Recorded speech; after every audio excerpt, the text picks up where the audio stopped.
then. Just doing one last quick sound check here to make sure everything is in order. And yeah, it's looking good.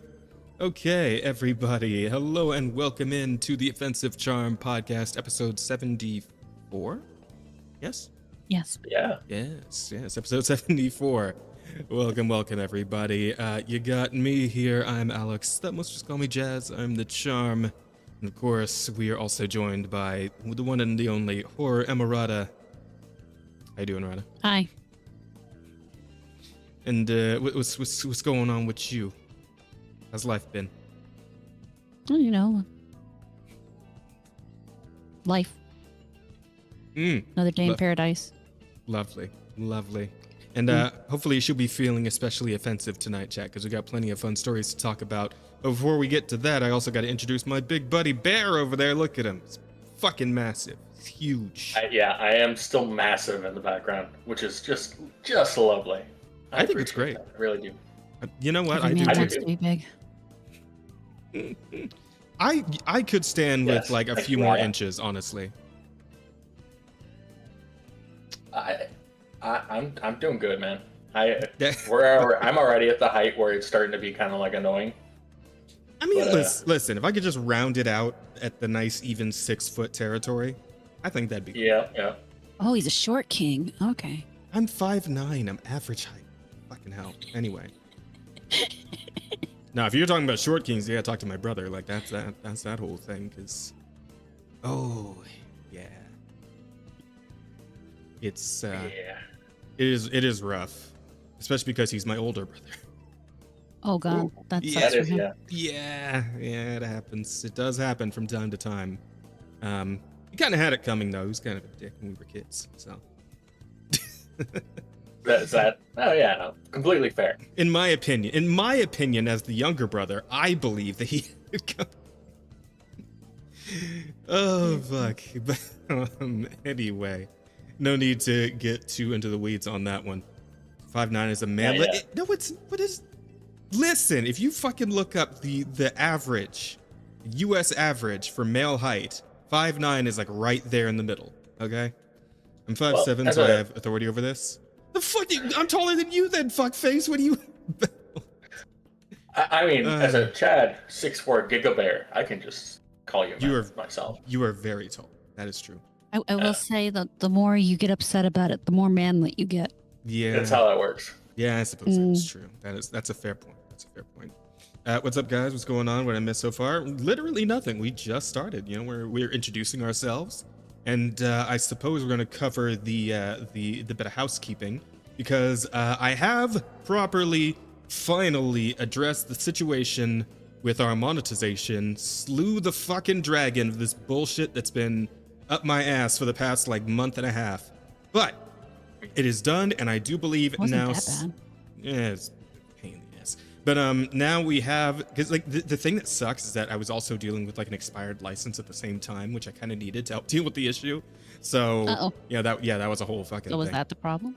It was kind of it's part of the problem, not the whole problem, but part of it. But anyway, now it's all been properly sorted out, and super chats should be back. We should get actually like some sort of like I don't know if YouTube has like Twitch has, or it's like a redeem. You guys can like just pat Rada or something, you know? I'm sure she'd enjoy that. You gotta watch out for the horn. If anyone, it would be Rada getting the super pads. Yeah. You gotta watch out for the horn though. Yeah. That was her happy noise. Some kind of fucking noise. I don't. It's like a cross between a growl and a gargle. Like I don't know. Fuck that one. What kind of sounds do you think an underwater creature makes? Well, I mean, you're not underwater right now, are you? I think. I mean, are you sure? I'm pretty sure. Are you? We're supposed to be in like a bar, right?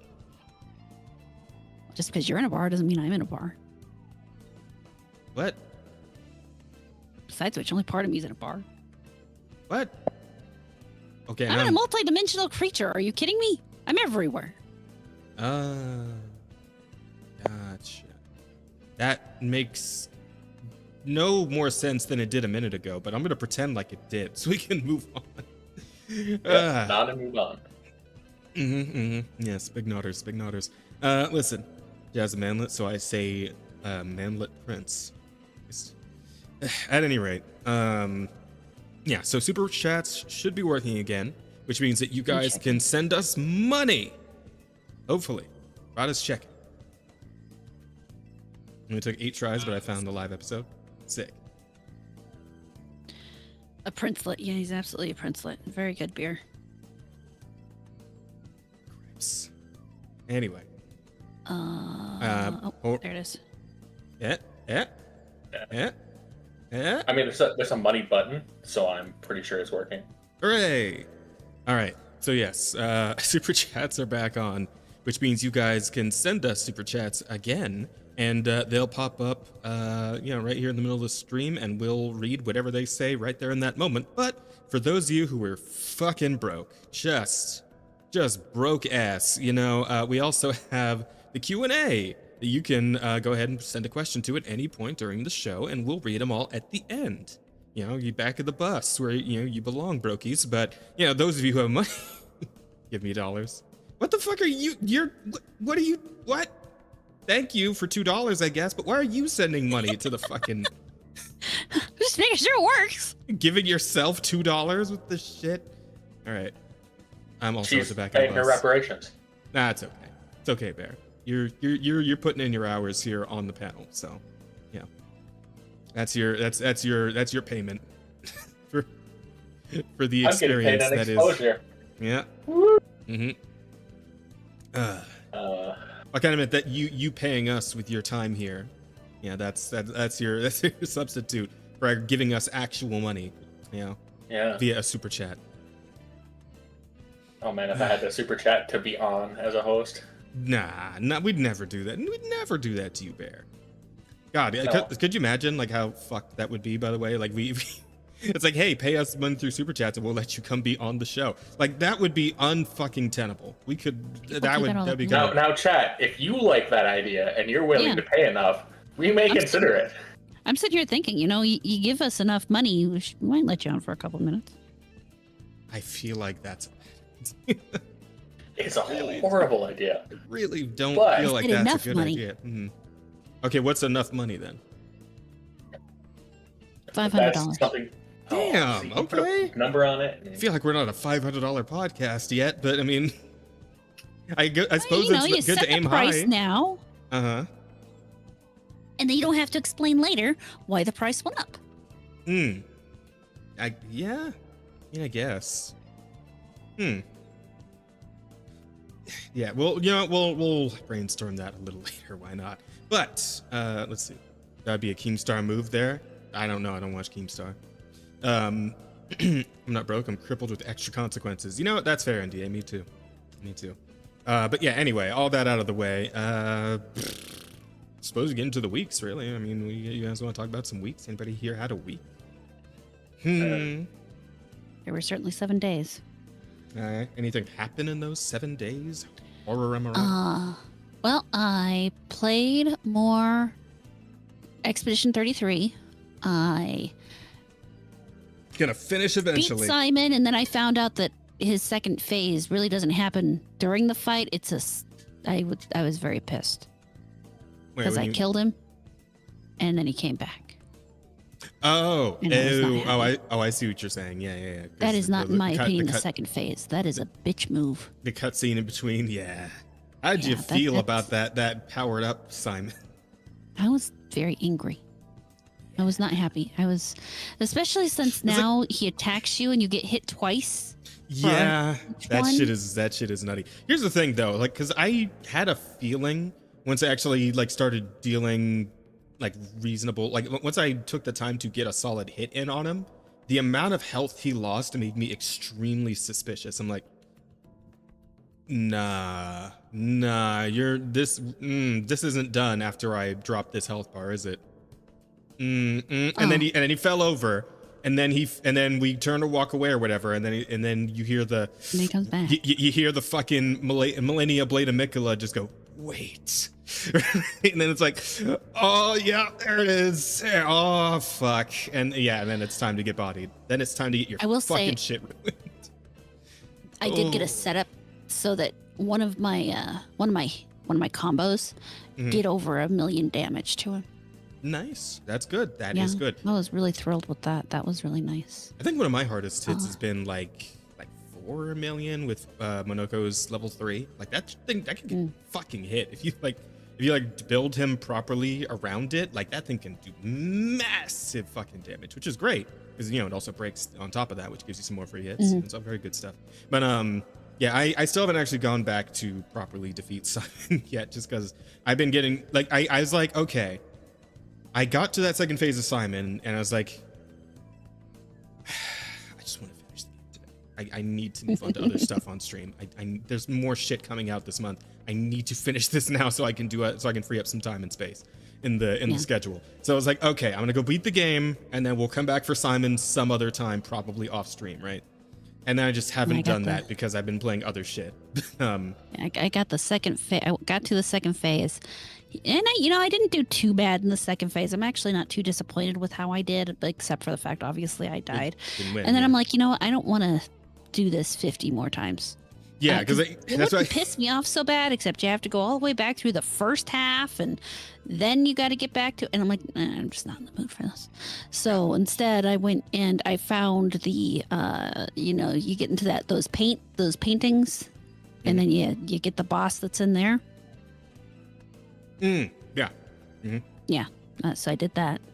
I killed him. That was fun, which was actually nice too, considering he's the dumbass that happened right before that heartbreaking moment. I hated him so much the first time in the game. He was such a bastard. Yeah, with the lanterns, right? That fucker? Yeah, the lantern guy. And so I did that, and I still haven't found Clea. I really need to figure out where she is. Yeah, because that's also a very interesting boss fight. Definitely worth going head to head with her. I did defeat her. Still not defeated Simon, but Clea we managed to take down. Though that was also a fight and a half. That's a real fucking fight, so be ready for that. I took care of the bouncy guy.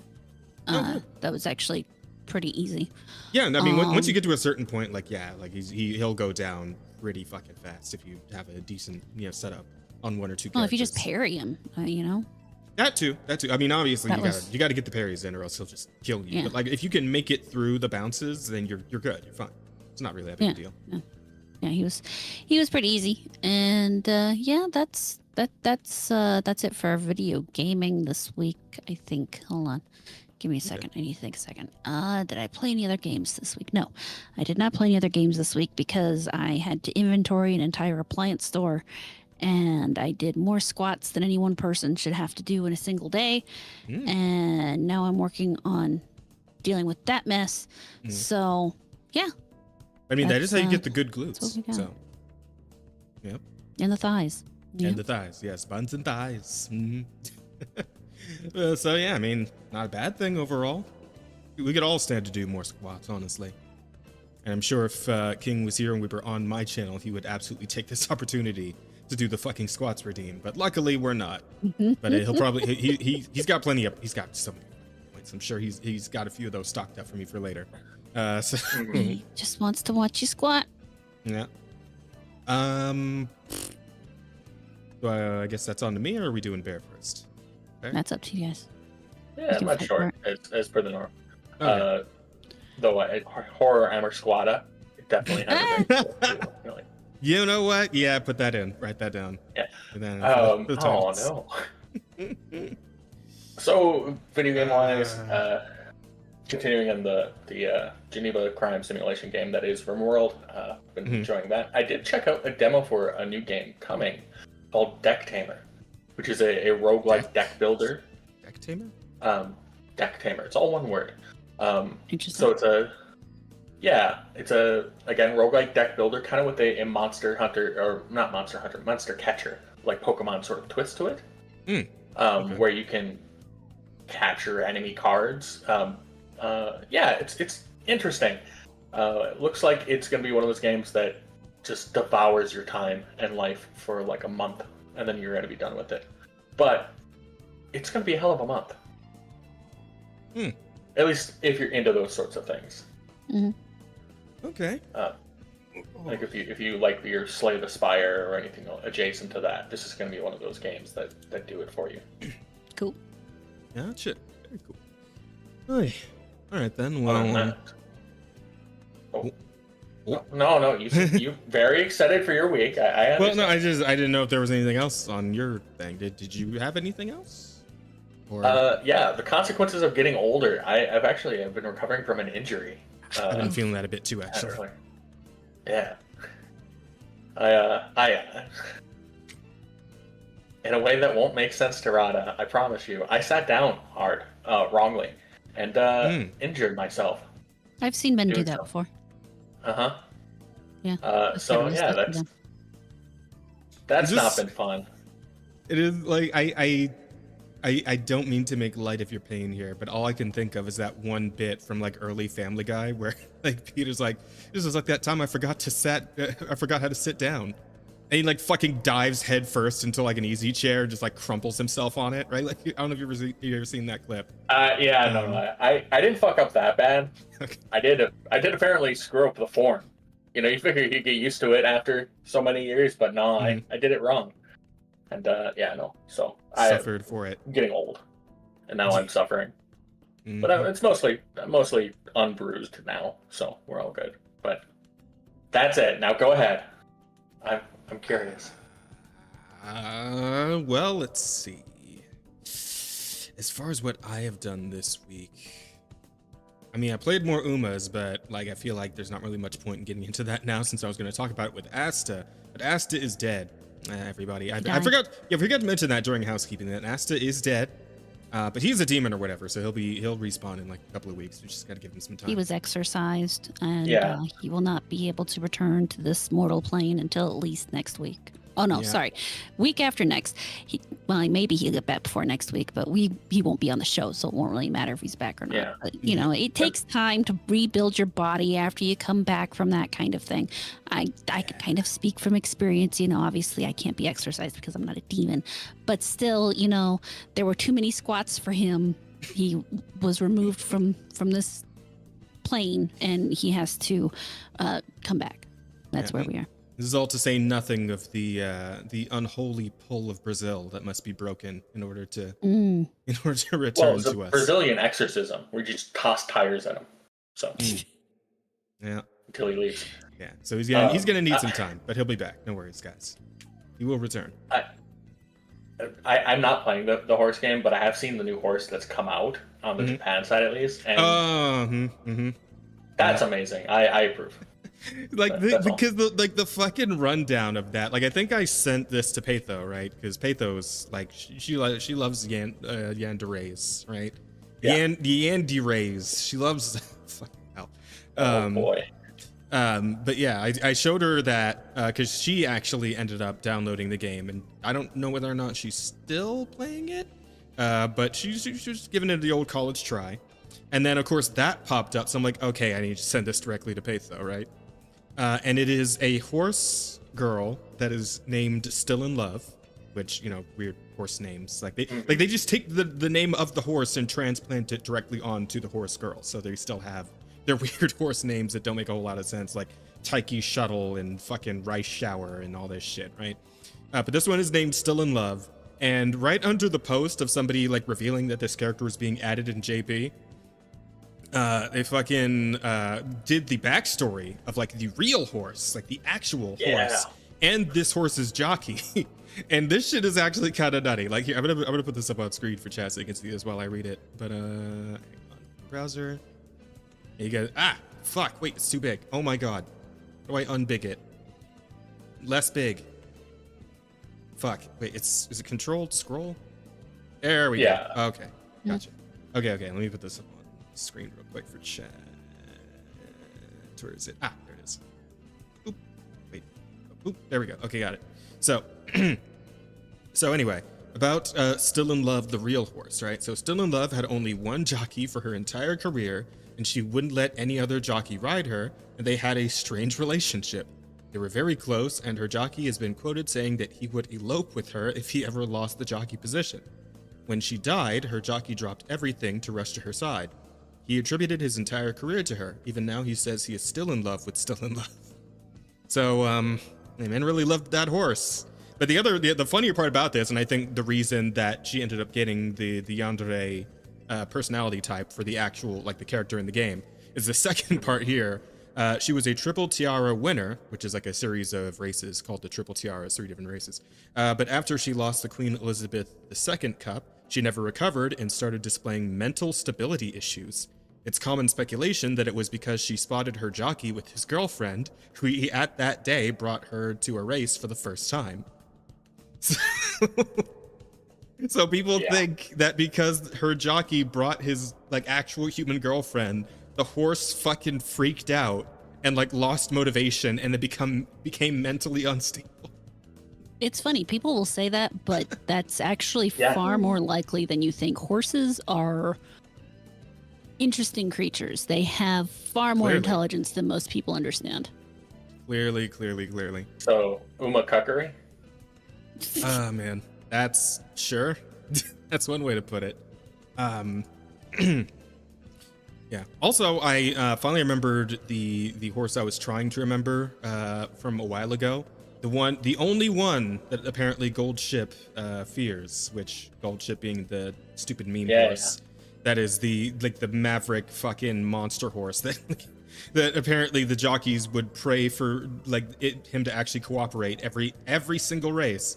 But there's a horse named Gentle Donna, who is actually apparently one of Goldship's cousins, and is a freakishly fucking strong horse. And I found the video I was trying to find too of her just, like, crushing. Like, hang on, let me see if I can bring this up real quick. Where did I save this? I think it was under liked videos. Yeah, here we go. Oh, wait, no. God damn it. There we go. Okay. So chat, this is Gentle Donna, right? And that is a 4 fucking layered metal resistance band. Now, you may notice in her expression that she seems to not be straining at all while doing this. Like, she is holding that out at complete arm's length. Totally fine. Just no problems at all here. And see another Uma trying to do it. It's not working out. Not even close. Also, at the same time, this is supposed to be a high school girl doing this. Yeah, not happening. There's also this bit. So this is another thing that Gentle Donna loves to do, where she has these metal spheres, right? And this one is kind of painted to look like the Earth. And I can't understand what is actually being said here because this is JP only right now. I believe she's trying to make some kind of point.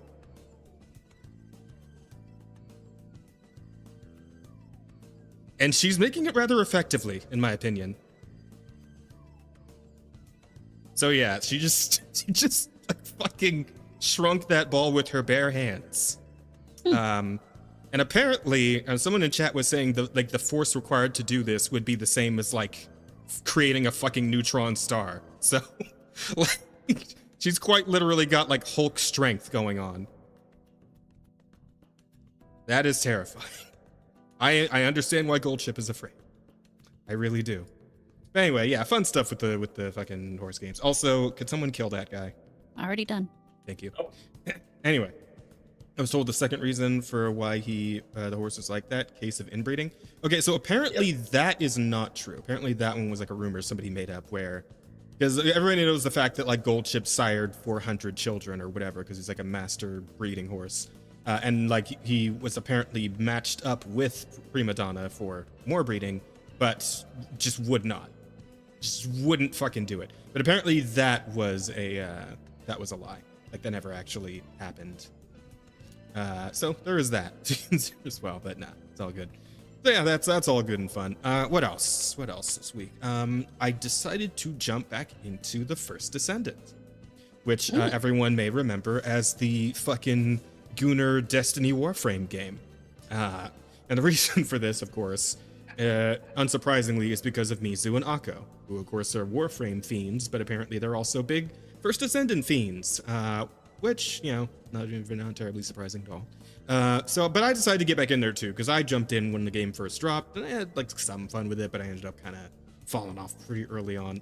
But I jumped back in after several months of not playing the game, and I do appreciate First Descendant because they decided to do that fucking MMO thing where they have like a big, because they just had a big update, like a chapter, like version 3.0 update, right? With new story content and characters and all that shit. They kind of decided to do the MMO thing, like when they have a big update where it's like, hey, new players, would you like to get all caught up to where the game is currently at? Well, here's this series of relatively simple tasks. And if you do them in order, we'll go ahead and give you a free character and a couple of free legendary guns and all the shit you'll need to make all of that as busted as it could possibly be to be able to one-shot most things in the game. Right, so I ended up doing all that, and I got some good characters, some good weapons, and yeah, I'm having a pretty good time with it, honestly. I've been having a pretty solid time with it. I would say the grind still kind of sucks dick.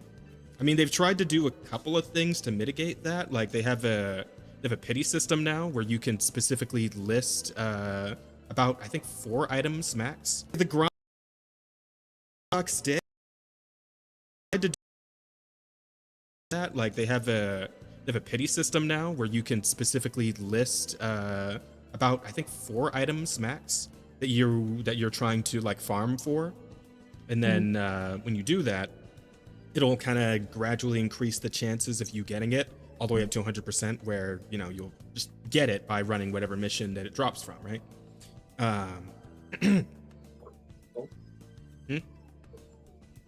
Fell off that kick. Uh-oh. Stream went down. Really? Because it's not showing anything for me on Came back up. Oh, okay.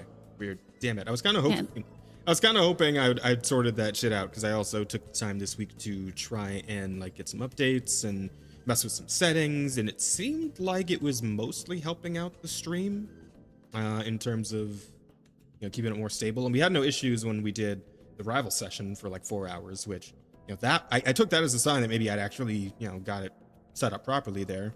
I mean, at least I wasn't having any issues with the stream dropping on Twitch or anything. So no. I was kind of hoping that would carry over to the podcast. Specific hiccup. This could have been just kick actually. Oh, okay, cool. Well, that's all right. Well, that's better. Fingers crossed, right? That's better than before, because like usually when shit like hiccups like that happen, they affect YouTube as well. So. Okay, I'll take it. Some progress is better than no progress. Anyway, what was I talking about though? First Descendant still being a Korean game. Yeah, it is. My God. Yeah, so they have that pity system, but like it's still really rough to try and get what you need. So I'm trying to build like a single character right now, and to do that you need 4 different components of that character, right? So I was running the missions that drop them. There's 2 different missions, each drop 2 parts of the 4. I started doing that around like 11 a.m. or so.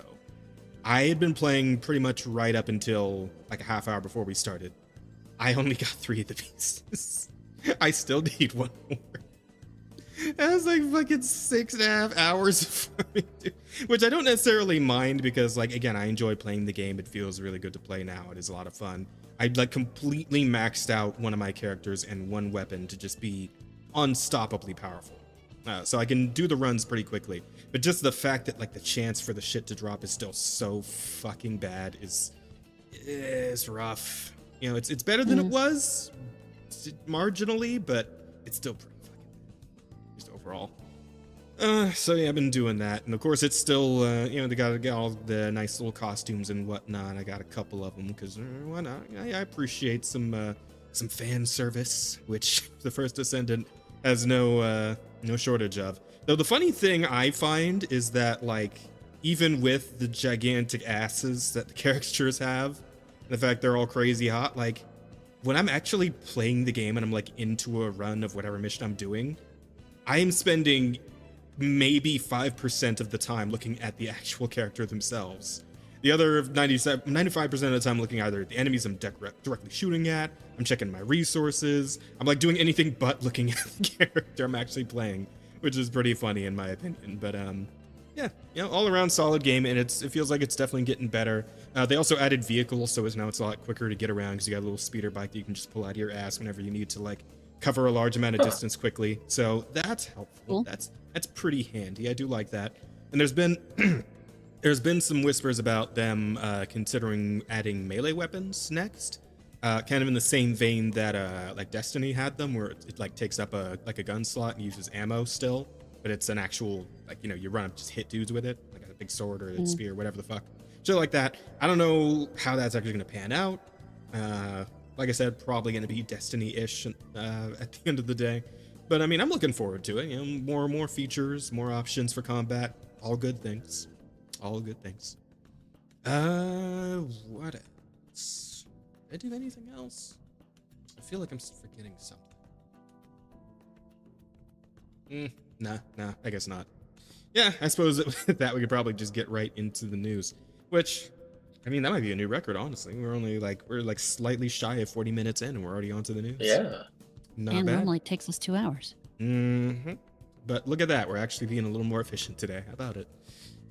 Love to see it, guys. Anyway. It's a fluke. Yeah, by the time we get to next week, everything will be all fucked up again. But that aside, speaking of all fucked up, actually less fucked up, more and less. No, less, but revealing how fucked up things were, right? And of course, I'm talking about Twitch right now, and the fact that they have recently done a proper crackdown on all the fucking view bots that have been, fucking ravaging the site for at least a few years at this point. But as a result of that, a very interesting result, a lot of the larger streamers have suddenly seen a pretty sharp dip in their viewership. So Twitch's viewership has been an overall downward trend since they cracked down on viewbots. Overall platform viewership went down as much as 24% compared to last week, with many big streamers suddenly losing thousands of viewers. Oof. Shit is nuts, dude. Like, damn. I know we talk often enough about like dead internet theory, but this is a like, whoa, we didn't know how severe this shit was, but god damn. Let's see. Viewership on the live streaming platform has been declining in general, even if there are some high points like Ibai's La Velada del Ano event. What? I don't know. That draw people to the platform in droves, but seeing such a massive and sustained decrease in viewership is not normal. While one dip in viewership can easily be written off, a general and noticeable drop after Twitch's policy change likely means one thing: their crackdown on viewbots is working. However, with that exposing how many viewers on the platform weren't real people, a lot of the biggest Twitch streamers have taken a big hit to their viewership. Which, I mean, so those did count towards like their actual, like in terms of like their monetization, with like in connection to their viewership. Like the view bots were counting towards that? Yeah. It just Yeah. That feels kind of... Yes, it's as bad as it sounds. It is exactly what it sounds like. Okay. It wasn't actually there a bit of a controversy about a streamer recently who was like connected to like viewbotting themselves in order to like bolster hype trains and like get people to like donate to hype trains? You're thinking Pirate Software or it was Pirate Software. I think that was I think that was him. And that whole thing. So it's like, wow. I mean, I kind of assumed like in terms of something on that scale that was a little more rare. Like to my knowledge, he was the only person I could think of that had something like that come out against him. Maybe more people are just better at hiding it, but like this would kind of suggest that a lot more people are kind of using this exploit, right? Than one would have thought. So Pirate Software was under a lot of scrutiny in general, so that's probably why they came out. I wouldn't be that surprised that there are more people that are using it to that extent. Because I don't know, I just always felt like when you see the fucking bots come in to your stream and be like, hey, you want to buy some viewers? You want to get some view bots going? And like, I kind of assumed we were all just like immediately banning those, but like, were some people actually taking them? And it's like, they probably went to the ones that don't show up in your. I mean, they were probably going to the ones that don't show up in your in your chat, because honestly, the ones that show up in your chat are going to be way easier to track. So they're probably going off site and finding someone far more subtle in their approach. Okay, so. that makes sense. That does make sense.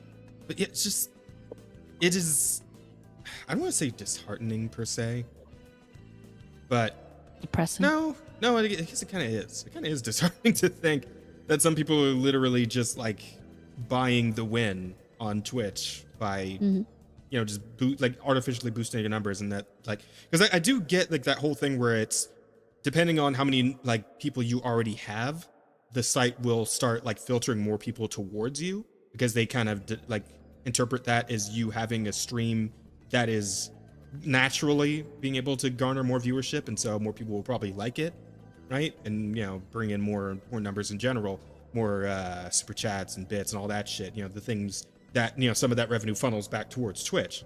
So I get why that works like that, but like you would think that they would have dealt with this sort of thing sooner. Nah. No, not even a little. I'm surprised they dealt with it now, to be entirely honest. Yep. Well, I guess if there isn't the illusion of more viewership, then they don't get more actual viewers who are actually feeding money into this ecosystem. So this would be just a monetarily detrimental move for them. I mean, yes and no. Right? There's a lot of things to be said. So, I mean, I think you brought up dead internet theory earlier. Are we dead? No, I left my freezer on by accident. Okay. Unless curious. But you talked about dead internet theory earlier, and the fact is people can tell to some degree. It's not like we know exactly, but you know the feeling when you get into a chat or something, and it doesn't seem right. Like there doesn't really seem to be anybody really interacting in the right way. The people who succeed at this are people who are already quite successful and don't have to worry about the fact that there's a whole bunch of people in their stream, but the chat isn't moving. Like for us, if you had another 50 people show up, the chat would pick up a little bit. It just would. Yeah. But like if there were actual you add another 1,000 people to the already 2,000 people, and you don't notice as much. So that okay. It's kind of got it. I mean, it's a very nuanced issue. You can tell to some degree. Well, I guess the easiest way to explain it is that when you can tell that the botting's going on, it erodes trust. It erodes trust in the platform that you're on. It erodes trust with the streamer that you're looking at. So unless you're somebody who can actually hide those numbers, it's not worth it for you to do it, because people are going to come in and see, oh, you've got 200 viewers, but fucking nobody's talking. So why are they here?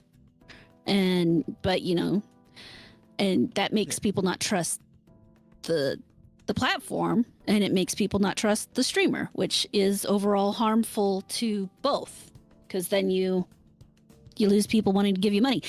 But when it comes to Twitch, they've already lost so much trust. I don't know why anybody. Oh yeah, I mean Twitch has been about them, Twitch has been like one thing after another for a while now.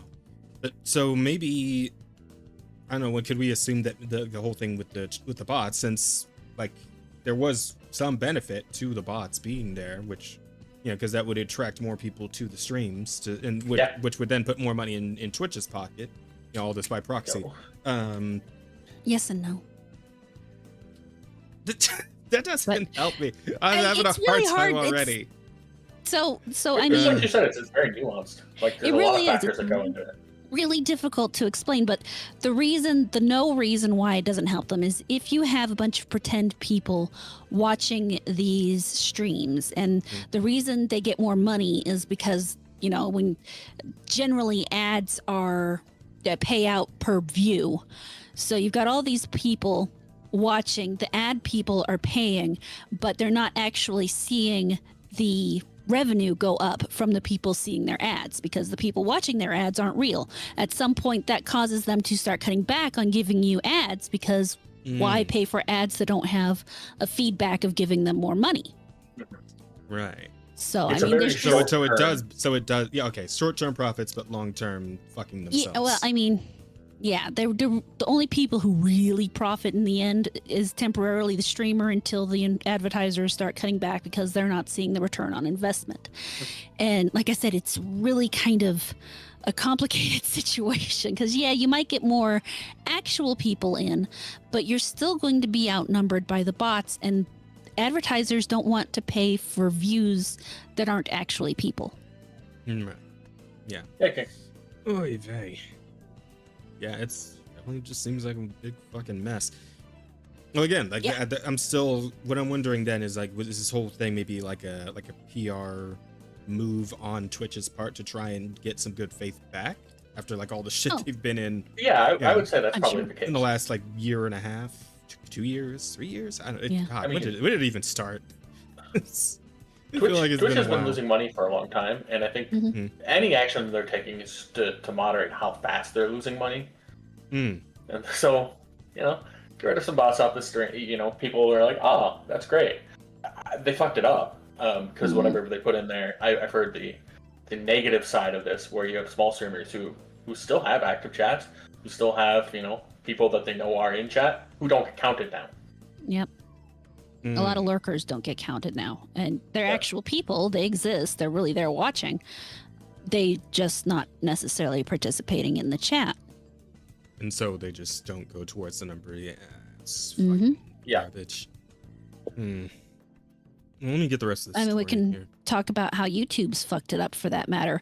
The Oh fact yeah, that I've been if hearing you like a lot of don't, people and having issues with YouTube lately. no, they change Yeah. things up. So if you don't Oh. like, if the viewer can watch your entire video, and it won't count unless they've liked, commented, or subscribed to the video, because they have to show that they are in some way interacting with the video. So at that point, it counts. Now it doesn't do it with every view that way, but there is the potential that every time you watch somebody's video, if you don't like it, if you're not hitting that subscribe button, if you're not commenting, that view won't count towards the creator. Damn. So it's probably a good time to say, Chad, please like the video. It does help.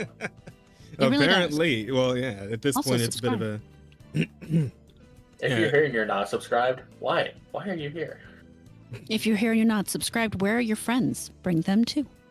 Yeah, You don't have any friends? Well then, okay. we're your friends. Keep coming. I wasn't gonna go that far, but okay. He's your friend. There you go. Ah, Well, listen, Rada. As a VTuber, you're gonna at some point or other, you're gonna have to start leveraging that parasocialism to your benefit. No, I'll just never get big. I've already decided. I'm not gonna get into the drama shit because I'm just not built for it. That's fun. I don't handle it right because my first instinct is, oh, that's stupid, and then I walk away. No, I'm that not is the handling it person right. That's the good way. who's gonna stand there and argue with someone because they're being, retarded. I can't do it. It's just not in my nature. And I'm not gonna be all, I mean, just do what Asmund the does and start sexy banning kind. I people. can't really do that. That's not in me either. I don't know what I am. I'm just like I'm a guy with tits but not moobs. That's a very interesting way to describe yourself. But sure. Oh, I wonder how she feels about that description.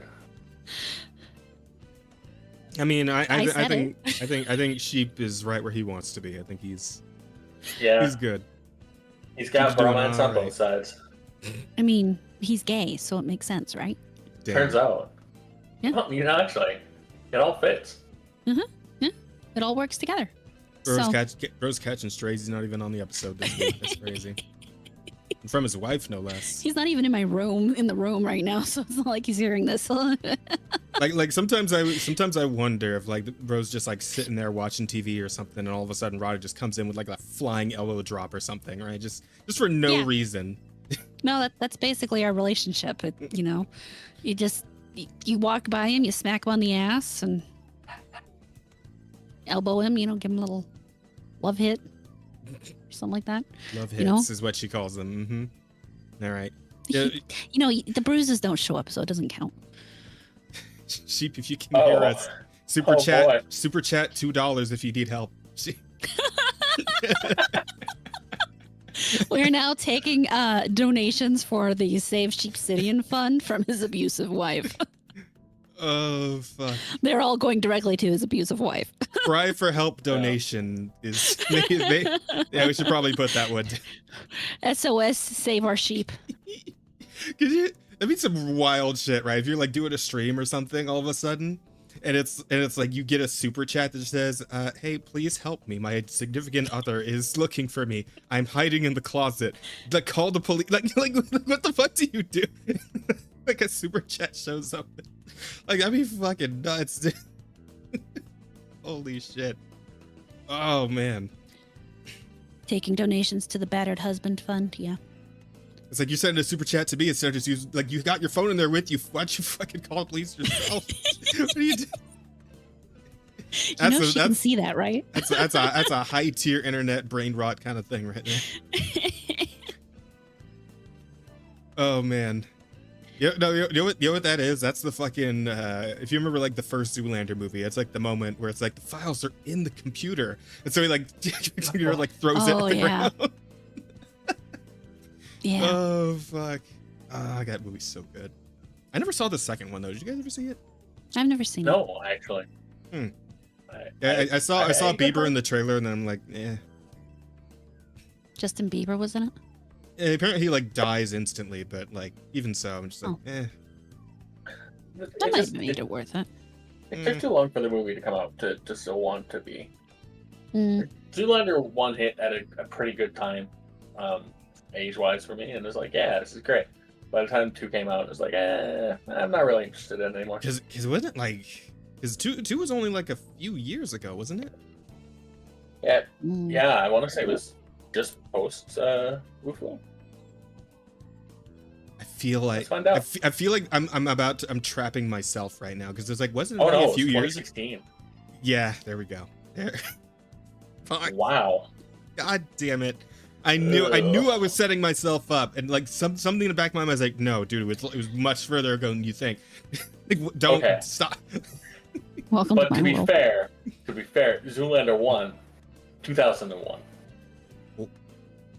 How does that make anything better?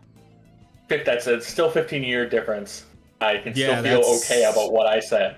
That is fucking nutty. Like the 15-year difference on movies like this, right? It's like that's like fucking. Yeah. But didn't Happy Gilmore also just get a sequel like this year? Yeah. That movie originally came out in like, God, 1990 something, right? Like the very late 90s, or was that like the early 2000s? Happy Gilmore. I don't know. It was a long time ago. 96 for Gilmore. Holy shit! Was it really that long ago? Damn. It was really that long ago. Oh my god! I do not remember that coming out my freshman year of high school. What? Oh, fuck. God, you are old. I told you.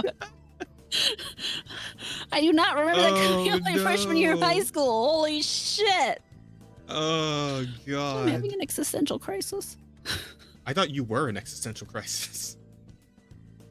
What do you think happens when an existential crisis has an existential crisis? Some sort of singularity event? Like, I don't fucking know. Holy shit. Oh, my lord. All right, well, circling back to what we were talking about here, I do want to get the rest of the article in case there's a little more context. Starting with general Twitch. I'm sorry. Oh, right, the article. Yeah, starting with general Twitch viewership, it's clear there's a downward trend that began on August 21st. Before that, viewership was on par with, if not a little higher than the week before. It's very clear and rapid downward trend across the board, with literal hundreds of thousands of viewers detracted from Twitch's overall live viewership pool. And while there's some fluctuation is normal, or any massive outliers on or Twitch events week over week that result in such a massive swing of viewership one way or the other. Yet at its absolute lowest on Friday, August 22nd, viewership dropped to a staggering 24%, lower than last week. Viewership was also 23% lower on Sunday, August 24th, yet another big crater in viewership. Next, let's look at the biggest streamers on Twitch, Asmongold. His viewership has dropped on a regular similar curve, losing roughly 10 to 20% of his average viewership depending on the day. Again, there's going to be some statistical anomalies depending on the content of the stream, but the trend is downward.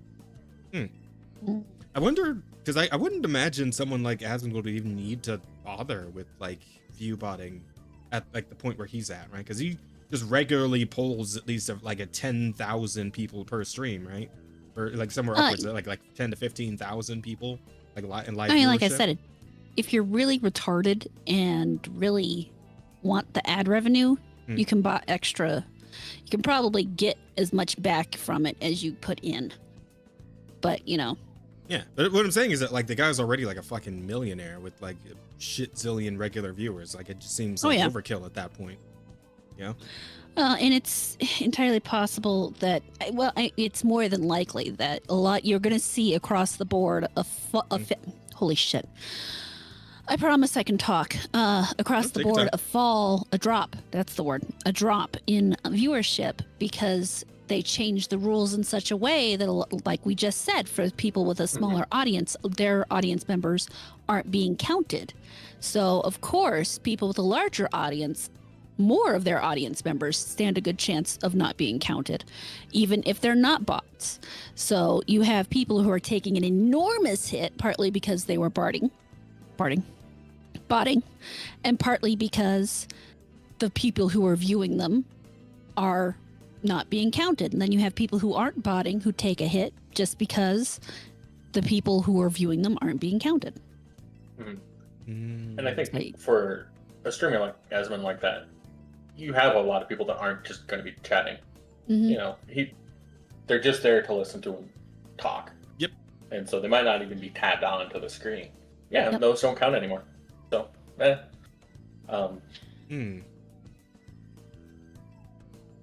So, I mean, a lot of people will look at him and say, oh, he was view botting, when in fact it's just that a lot of the people who are listening to him don't count anymore.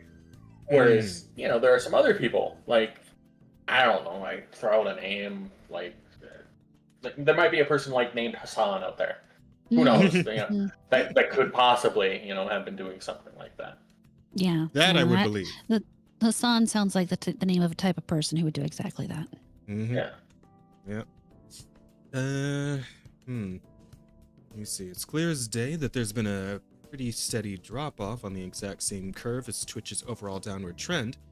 August 19th is an outlier considering he was restreaming Gamescom's opening night live.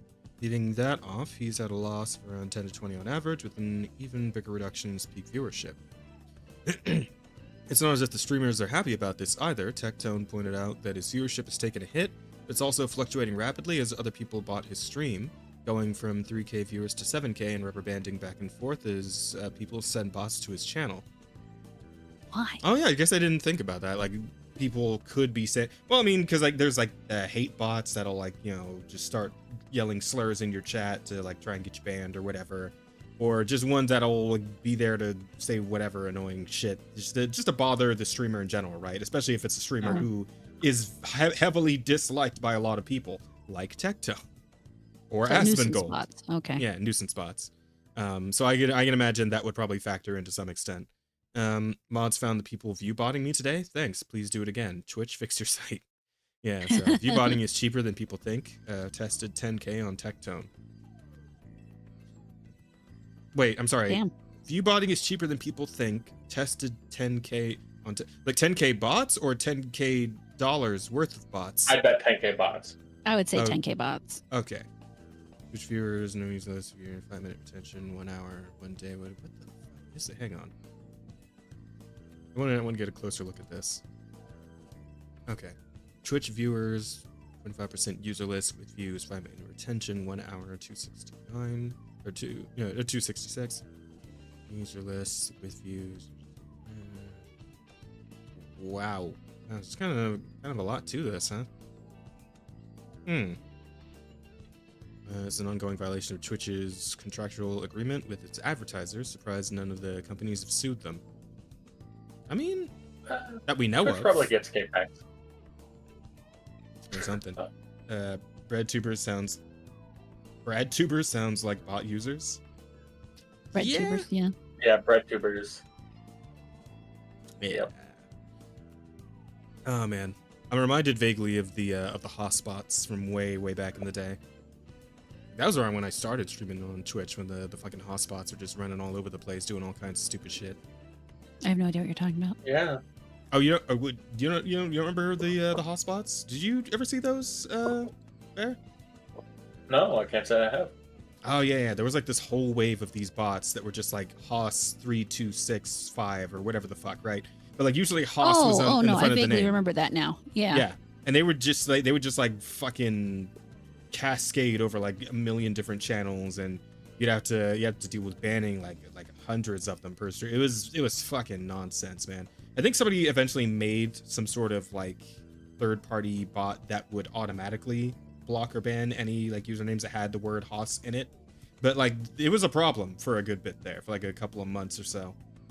I think Twitch I also remember that ended because up I doing think I something. actually went in and put because you can block partial words and stuff. Mhm. So Yeah. Eventually they were dealt with, but they were a problem for a good bit there. So, let's see. A few days of data is by no means conclusive. More data will have to be gathered until it becomes apparent just how many Twitch viewers aren't real people. For now, though, it's clear that a sizable portion of the platform's viewership is made up of bots, and that there may be large streamers who use them to artificially bump up their numbers. But of course, kind of hard to tell who was doing that, or who was, being, bot rated, or, who just had, like Rada said, viewers that didn't chat, so they no longer count, right? mm-hmm.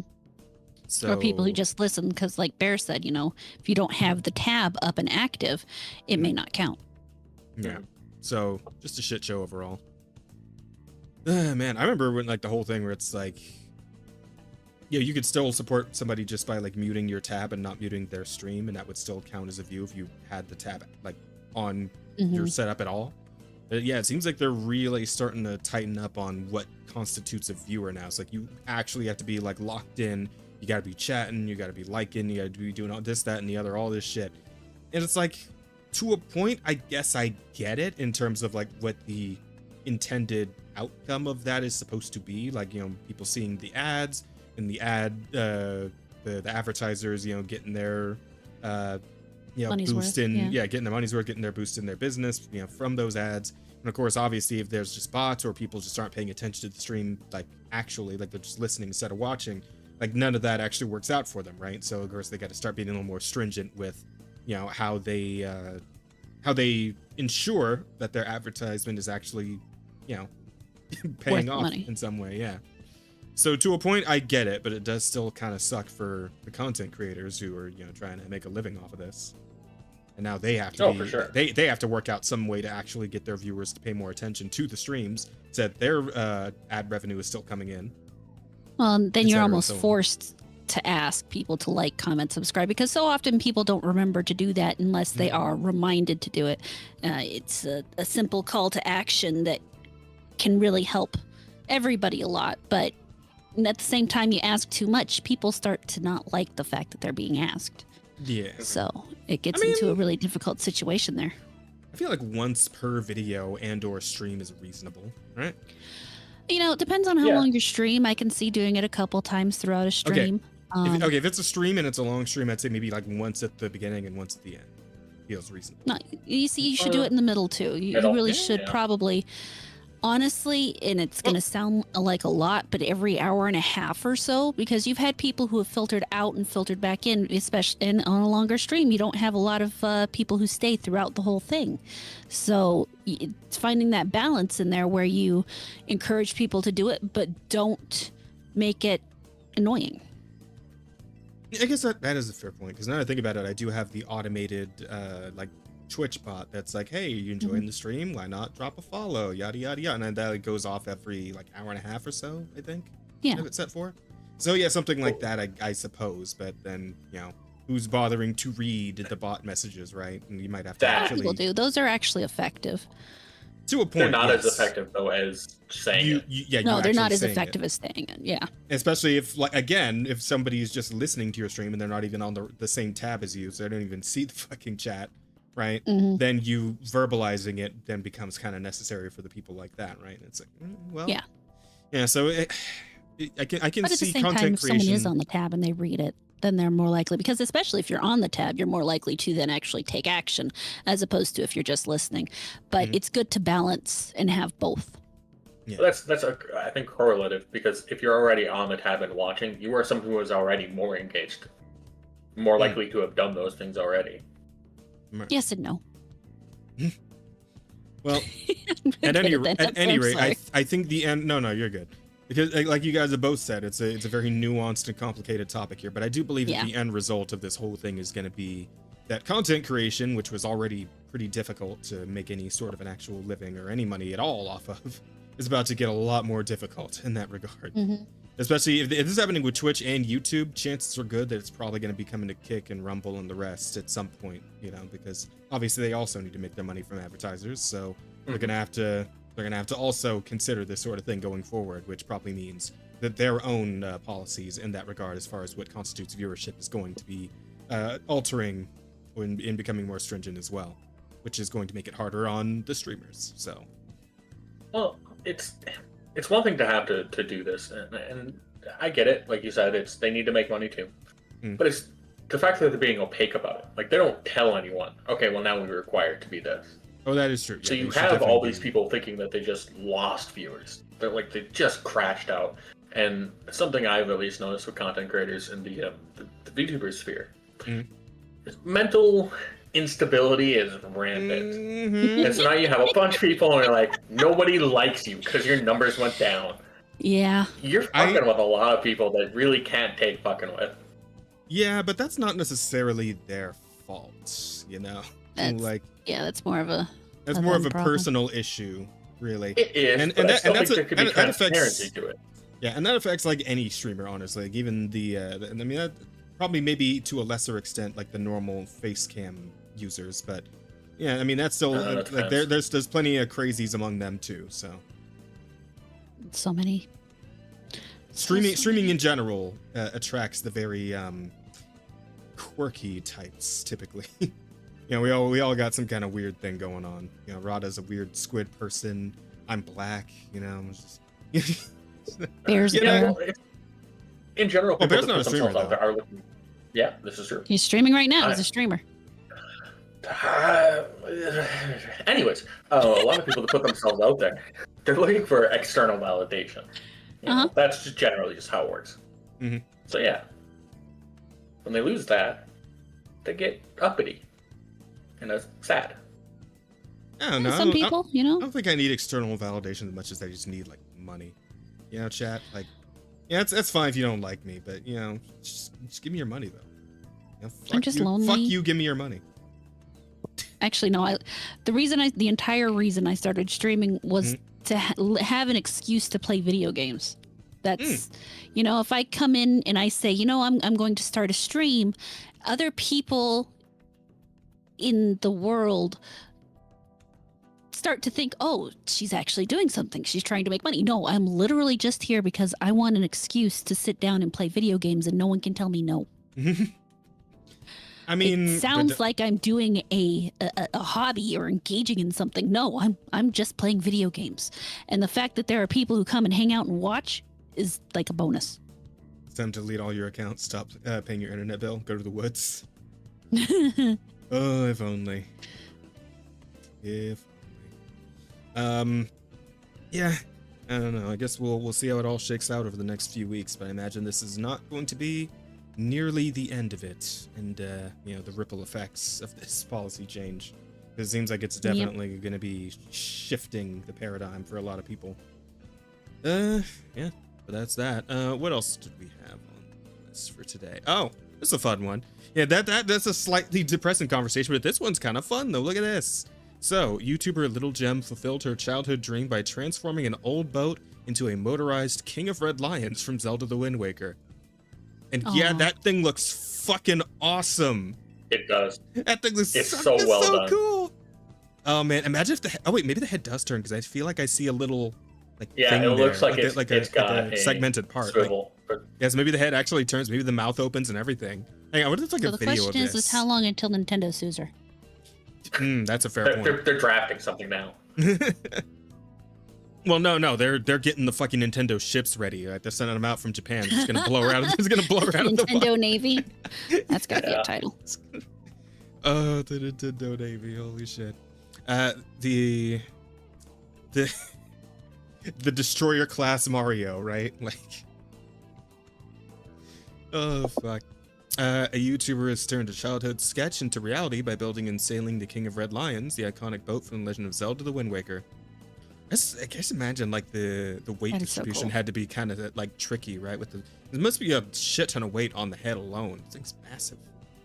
Well, but that's part of why it's arched the way it is, because it pulls back some of the weight and puts it over the bow as opposed to pulling it out in front of it. Yeah. And so the maybe, overall like, shape counterweight of the boat, in the back, where yeah. it's kind of yeah. It's in the water now. It seems to be floating. It seems to be weighted properly. It's working. It is working. And then it's like, God damn it! Just looking at it, all I can think of is like the music, right, from when you're just like sailing the open sea, like dun, dun, dun, dun, dun, dun, dun, dun, dun, dun, dun, dun, dun. Like it's so good.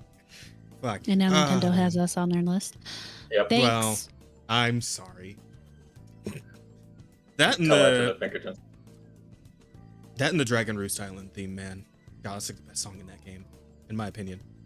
You can fight me on it if you want to, but yeah, I think that's like the strongest track. I mean, that whole fucking all the music in that game is so good. That entire soundtrack is a banger. God damn. But anyway, in the video, Little Gem explained how a school assignment at age 10 first sparked her dream of sailing Link's boat across the Great Sea, and drew a picture of it, which she kept with her years later. Fast forward to 2025, with adult money and too much time, she set out to make her Zelda dream a reality, despite having no sailing or boat building experience. While she has a history of making video game items, she's called this her most intimidating build so far. You know what? Fair enough. Oh, look at that. That's cute. Let's see. To pull it off, Little Gem purchased a second-hand wooden boat from Facebook Marketplace as a base and spent 2 months transforming it. Using wood, foam, 3D printed parts, and plenty of epoxy, she shaped and painted it to a near-perfect replica of the King of Red Lions. The build even included attempts at animatronic features with a moving head and a jaw powered by servo motors to make it even more lore accurate. Ah, damn. Notice this says attempts. Yeah, it's an even included attempt, so yeah, so maybe that didn't quite pan out, but yeah, you can definitely see like the segmented parts where the mouth would have opened. I don't know, maybe it still does. I'm hoping there's like a video of her actually like, floating on this fucking thing. I do too. YouTuber admitted using an outboard motor rather than relying on wind, but safety concerns and time pressure made it the only realistic option. After several stressful tests, the project came together just in time for a big reveal. Oh yeah, here we go. Yeah. Amazingly, the boat was able to float successfully with its massive sail on full display. A surreal sight for a Wind Waker fan. YouTuber framed the moment as not just a build, but the realization of a dream decades in the making. Gem also teased the video hit 1 million views. If the video hits 1 million views, she'll add even more upgrades, such as a grappling hook or cannon, to bring the fancy vessel closer to its in-game counterpart. That would be nutty if she could fucking manage that. For now, though, the King Red Lion sails again, not in Hyrule, but in the hands of a determined fan who refused to let the dream sink. Hang on, we got to see this thing in motion, at least a little bit. Also, props for the fucking Monster Hunter. I believe that is Fulgur Anjanath armor for Monster Hunter in the background. Oh, I think it is. Yeah.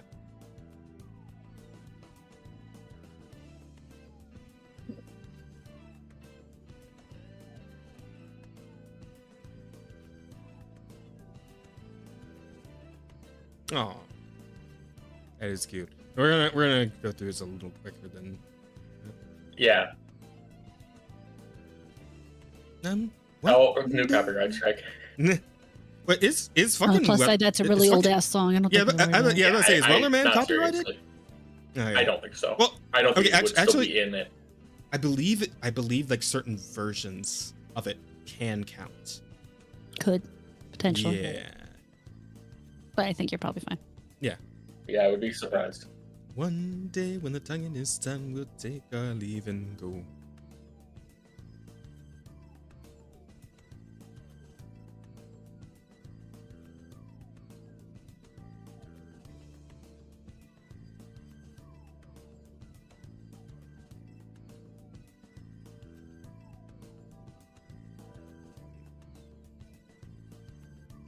Wow, yeah, this is a whole fucking... It's a cute accent. It is. Wow, so like, you really put like a fuck ton of work into this. God damn. Mm-hmm. Yeah, it's just... Did she build the motor from scratch? The fuck? Oh, this is her trying to do the animatronics for the King of Red Lions' head.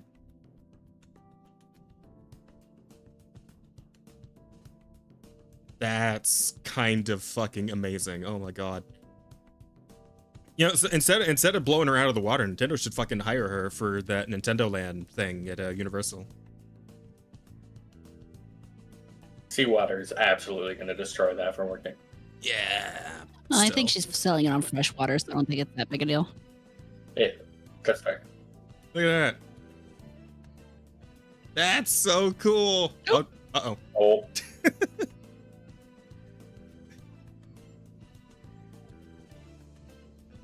That's pretty sick. Yes. Very loud, though. Quite loud. Selling with relaxing sounds, turbos.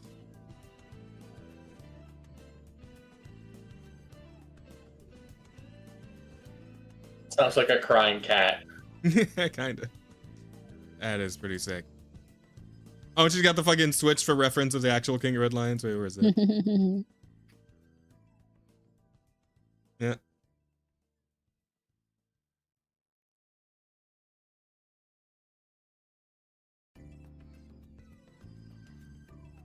Oh, well, obviously she's got some kind of permission then. It would seem so.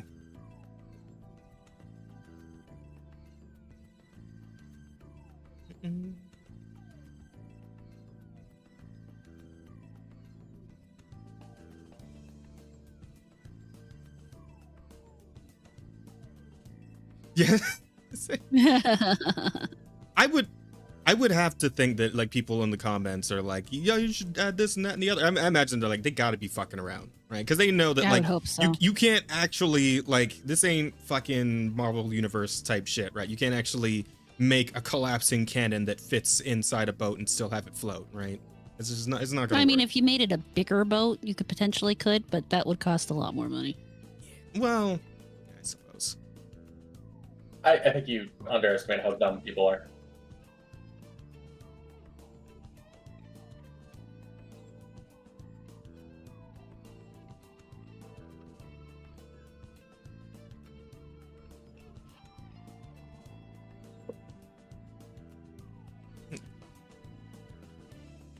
All right, here we go. Maiden Voyage.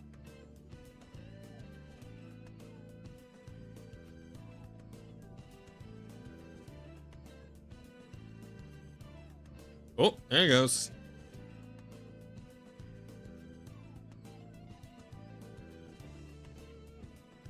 She got the shield on her back. Look, she's got the little she got the fucking Wind Waker shield specifically. It's very hard to see from this distance, but that's so cool. That's amazing. I fucking love that. I feel like a strong breeze and that thing's tipping right over.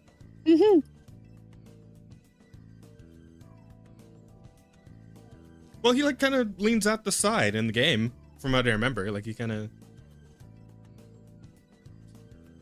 And also, the ship itself is like sentient, so.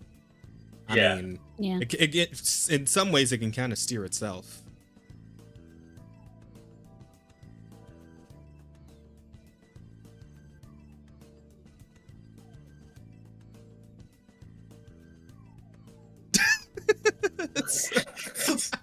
I fucking love that. That's so cool.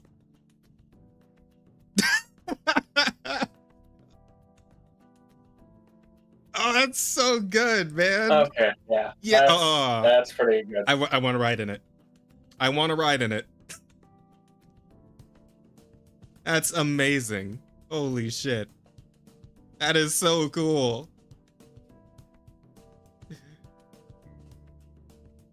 God bless her. I kind of wondering where, because like she mentioned a thing about the 1 million views. I wonder actually where the video's at right now. Or was it a million views or 1 million likes? She said 1 million views. Wow, it's over only got 100 million views. It's only got 100,000. That's crazy. Like, I'm subscribing. You guys gotta go and give this. I'm giving this a like too. Fuck it. You guys gotta go show some love for a little gem, because holy shit, this is awesome. This is very cool.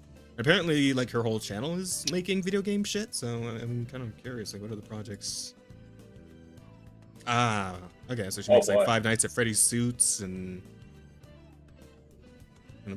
Turned into Harding from Dragon. Wow. Wishbones is an air cannon. That's kinda cool. That one's fun. Very nice. We had a Charizard cosplay? That's awesome. Okay. Yeah, so it looks like you got a lot of fun, cool projects here. Damn, already at 2 million subscribers, so clearly doing pretty solid overall. Yeah, no kidding. Yeah, it doesn't seem... I'm trying to see if she actually has had a video hit 1 million views yet. Doesn't look like it, but if any of them deserves it, it's gotta be this one, man. 'Cause holy shit, it's so fucking So you sort by popular and see what comes up to Go top. ahead, friend. Oh, hey, Young. Oh, yeah. Yeah, so it looks like of course, the Five Nights at Freddy's is the most popular one. Yeah, it makes sense. Which, I mean, also pretty twice as well cool. as the next best. Yeah, pretty cool build. Yeah. But yeah, that's a fun little feel-good story to go between some of the other ones that maybe don't feel as good.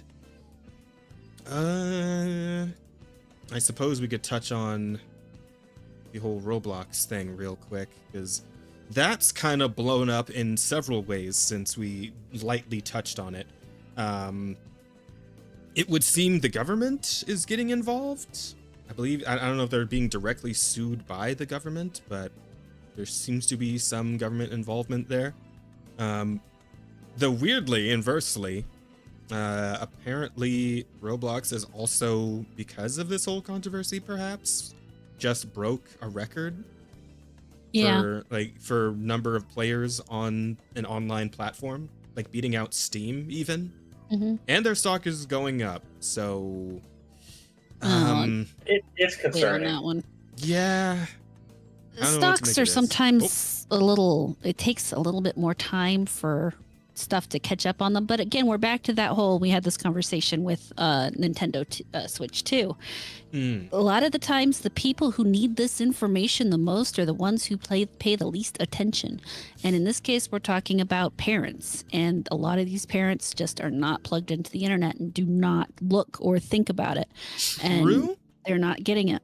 But that may change, because we do have a fairly large, more like normie facing entity who has also taken note of this. And as another part of this story, apparently good old Chris Hansen himself is working on a documentary that will investigate Roblox's handling of child safety issues. So considering how incredibly fucked Roblox is and how much there is to find, like, I imagine that documentary is going to go absolutely fucking crazy once it comes out, especially if Chris Hansen is attached. So I feel like maybe once that happens, like once Chris Hansen puts something out about this and like more people, like it starts becoming like a much more mainstream thing, maybe then we start seeing a little more parental consideration against I think Roblox. the problem is Chris Hansen really isn't mainstream anymore. He's kind of... I feel like he's still a known name. He is ish for people who watched his TV show back in, what was that, the early 2000s? But there's a lot of people who have just forgotten that he existed, because I think all he has now is a YouTube channel. He doesn't have a TV show or anything anymore. And then there's a lot of stuff that came out in regards to the TV show that he was on that, you know, they fumbled a lot of what's that word? Evidence, and that a lot of the people that they had on the show didn't end up ever being prosecuted. So I don't know how much of an effect it's really going to have. I hope it has a big one and that people are like, oh my God, this is a serious problem. But at the same time, I don't know that he has enough of a name anymore. We better open with, I'm Chris Hansen, why don't you have a seat? Roblox executives. That would be fucking nuts. But yeah, I suppose I see where you're coming from. I mean, this is me being hopeful, right? I'm kind of hoping that this whole thing blows up again with this documentary, and that he really like gets into the weeds of it to show just how fucked up and weird it gets, right? Like the public bathroom simulator servers and like and like the weird like dating sim thing that they were trying to put in the game. I don't know if that's still part of the plan, but if it is, holy shit, right? Like I'm really hoping he gets deep in there, because it gets fucking dark in Roblox. Well, like, I mean, the scarier thing with all of this is, who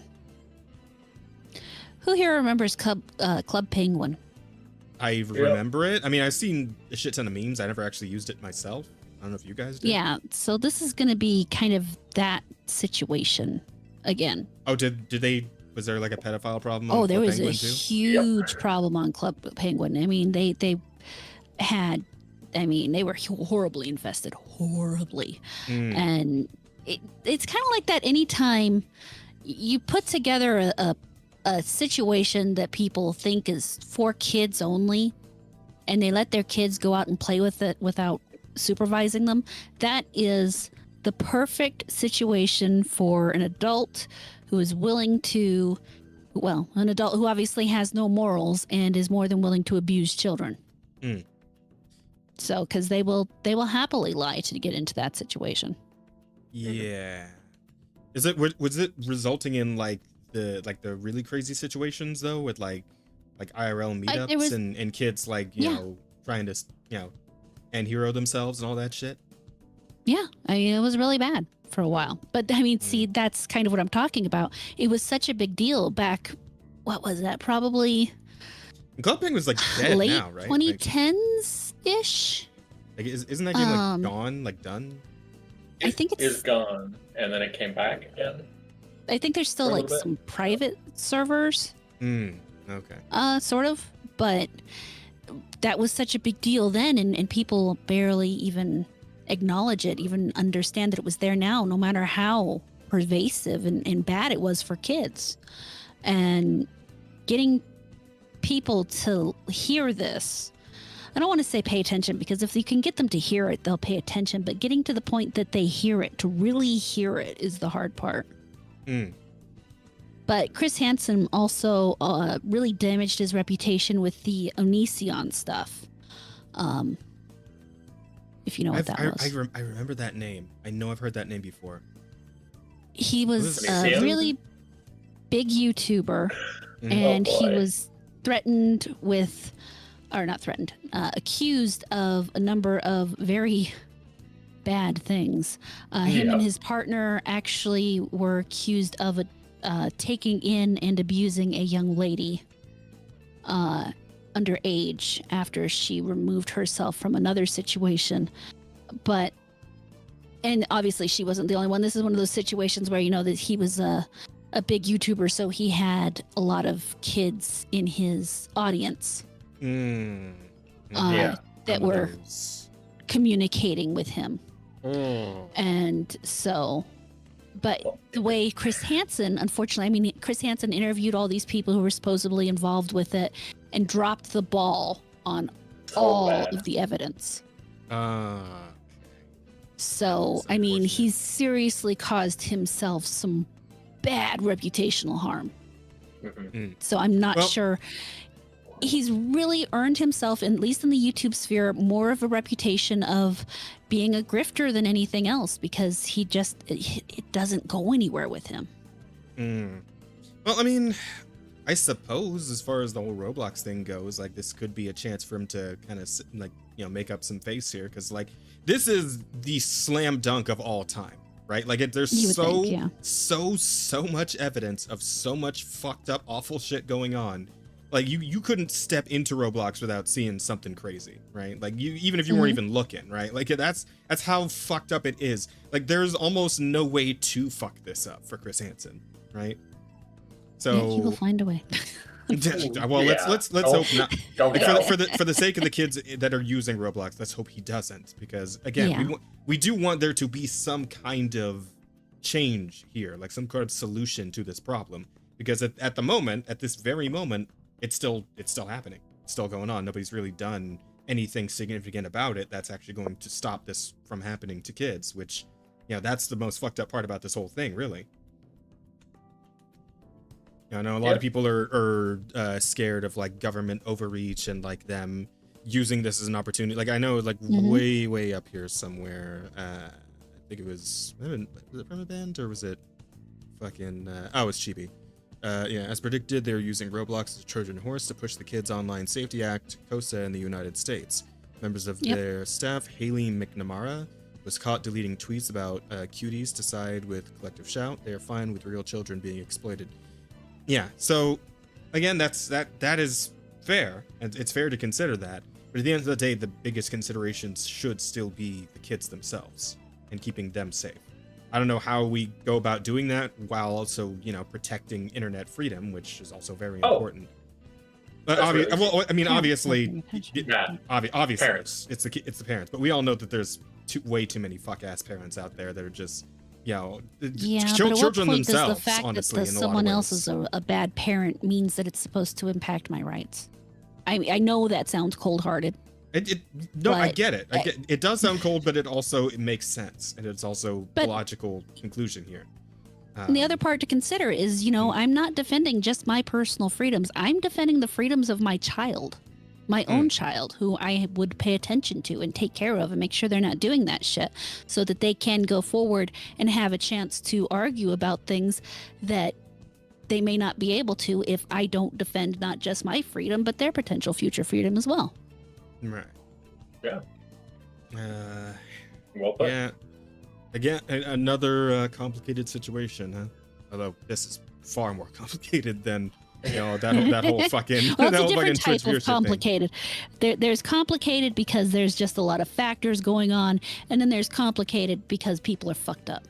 Yeah. Let me say it this way then. It's complicated in a more important way than the Twitch viewership shit is, in my opinion. Again, because I'm worried about the kids here, and I feel like that's the most important thing. Because kids are getting taken advantage in all kinds of crazy ways these days, man. It's like the spawn camping is unbelievable in this day and age. Like it's fucking everywhere.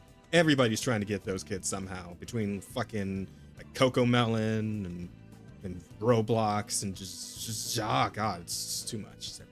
God, fucking hell. I'm so glad I didn't grow up in like this era, right? I'm glad I grew up in the era I did, because holy shit, being a kid nowadays is. Me and my that. So I grew up, obviously, since we've all acknowledged the fact that I'm ancient.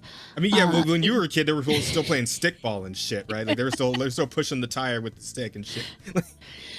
I was there during the years when the internet was when the communications across the internet first opened up, and my mother and I were having a conversation about the fact that she knows that I was probably exposed to some things and got into some things and saw some things that I really probably shouldn't have, because she just, at that point in time, it was all new. She didn't know better. She didn't know that was a thing that could happen. Whereas there are probably a number of horror stories that that I could tell from things that I experienced back in the day, that, were not good for me. They were actually quite bad. Some definite instances of what one might term abuse. But I was not in a situation where my parent knew that it was something that could happen. It was all new. So I'm not sure what excuse people today have. In my opinion, none. I feel like I got real lucky in this regard, right? Because I didn't really start going into like more public online spaces until I was already in like college. That was like the first time I visited like a forum website. Before that, like when I was like going through my kid and like teenage years, I'd say like the worst site I ever found was like Newgrounds or some shit, right? Like where I would like just play like weird games and see weird animations that like fucking Ecoraptor made or whatever the fuck, right? Or like shit like that. Just like where the worst I was seeing was like people saying swears and shit. Like, but I was never in a spot where like I could be preyed upon by an adult who was also in that place, right? I was never like 4chan or Reddit or any of that, right? I didn't even know those existed at the time.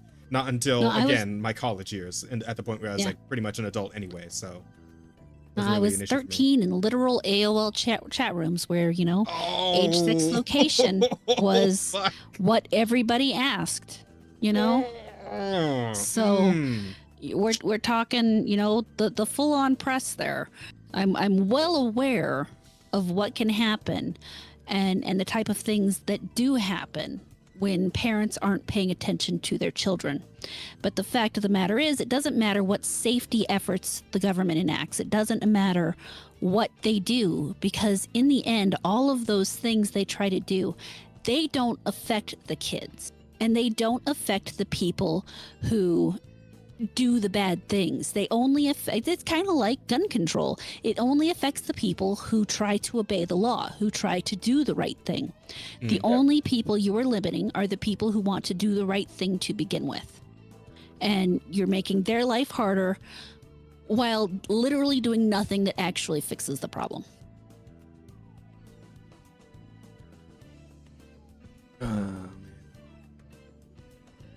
It's... Yeah, I mean, I can't really say much else to that, honestly. I am trying to come up with a title, though. I am trying to come up with... There's a title here somewhere. There might be. I don't know. I don't know what you're thinking in your little head, so I can't help you. Sorry. It's something about spawn camping for sure. I'm not sure what exactly it is. I hate that. You said that, and I was like, no, it's PvP in the starter zone. If I was like, no, that's way better. That's way better. Yeah. Hang on. Yeah. That's too strong. Yeah. Thank you, Bear. You got it. You got to it before I did. Sad that that's in my head. Yeah, I mean, because we fuck around a lot, we do, but like this is a pretty serious conversation in general, so we do want to give it the weight it deserves. But of course, we also have to come up with funny titles for our stupid podcast. So it's a bit of tonal dissonance here in this moment. I apologize for that, chat, but do take this seriously. If you can't laugh at the worst of things in life, what the fuck are you doing? Dropping the cradle is way more fucked up in this context. Oh god. Funnily enough, 4chan was and still is one of the safest sites because children are not allowed. Yeah, there's still children all over it. Yeah, but it's like, yeah, of course they're not allowed. They have a little button that says, "Hey, are you 18?" And if you can't say yes if you're not 18. Yeah, you're not allowed to lie on the internet. Didn't you know that? Can't do it. Can't do it. Not possible. It's never been done either. Think about it. Nobody lies on the internet.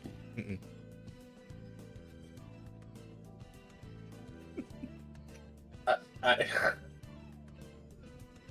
didn't get into the internet until I was about 12.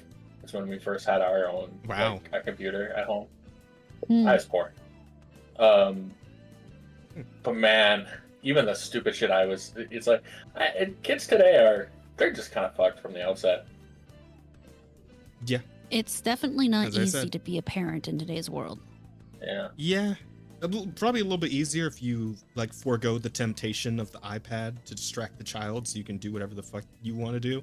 But I mean, yeah, like I said, a lot of parents around that are kind of children themselves in a lot of ways. So well, it's they got groomed online and they never saw that as being an issue. Yeah. Like there's so many that never hit consequences. Like, it happened, but like they never. Well, they didn't grow old, turn around and look at it and think, that thing that happened was really kind of fucked up. Yeah. Yeah. Little weird that he asked for those pictures. Gosh, I wonder what's being done with them now. Now that I think about it, why did that guy send me his dick? Yeah, there you go. Just come right out and say. As a woman on the internet, I have seen more dicks than I ever care to think about, The second, thankfully, now that I'm older, it doesn't happen as often. Is it literally the meme of like somebody coming into your Twitter DMs and be like, "Hey, are you actually a girl?" And then you say yes, and then immediately it's a dick? Like, is it? Thankfully, that has never happened. Okay. But I will tell you right now, if you are on a dating site and you open your DMs, you are flooded with dicks. Like, just that's what the D stands for. They don't even say hi. Is that like an they eHarmony just snap thing? a picture and send you their dick, and I have yet to figure out why. Is that like a Christian Mingle type deal? It doesn't matter which one you're on. I don't care which one you're on. They all do it across the board, 100%.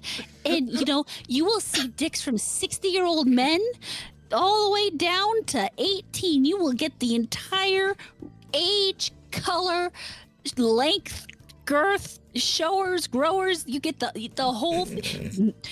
You know, She could one start of a the fucking most trading fucked up card game with this shit, conversations right? I've ever had is when someone came into my DMs to express the fact that they have a micro penis.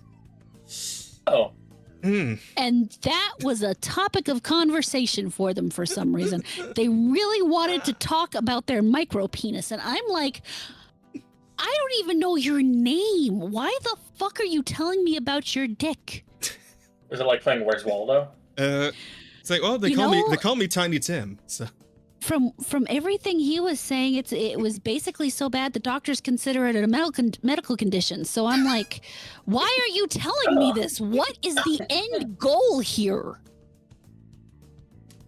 pity, I don't understand. It could be a pity play. I feel like that's the only thing it could be, right? You tell me you barely have a dick, and I'm supposed to do what with that? I mean, I can't have sex with it. It's not big enough. So, what am I supposed to do here? I'm not going to tell you it's okay because honestly, if your dick's that small, it's not. You should see a doctor. Maybe they can stretch it. I don't know. Cute little hat. Get a Baldo. I hear those help. I don't. You know, that's your problem. Go express that to somebody. You know?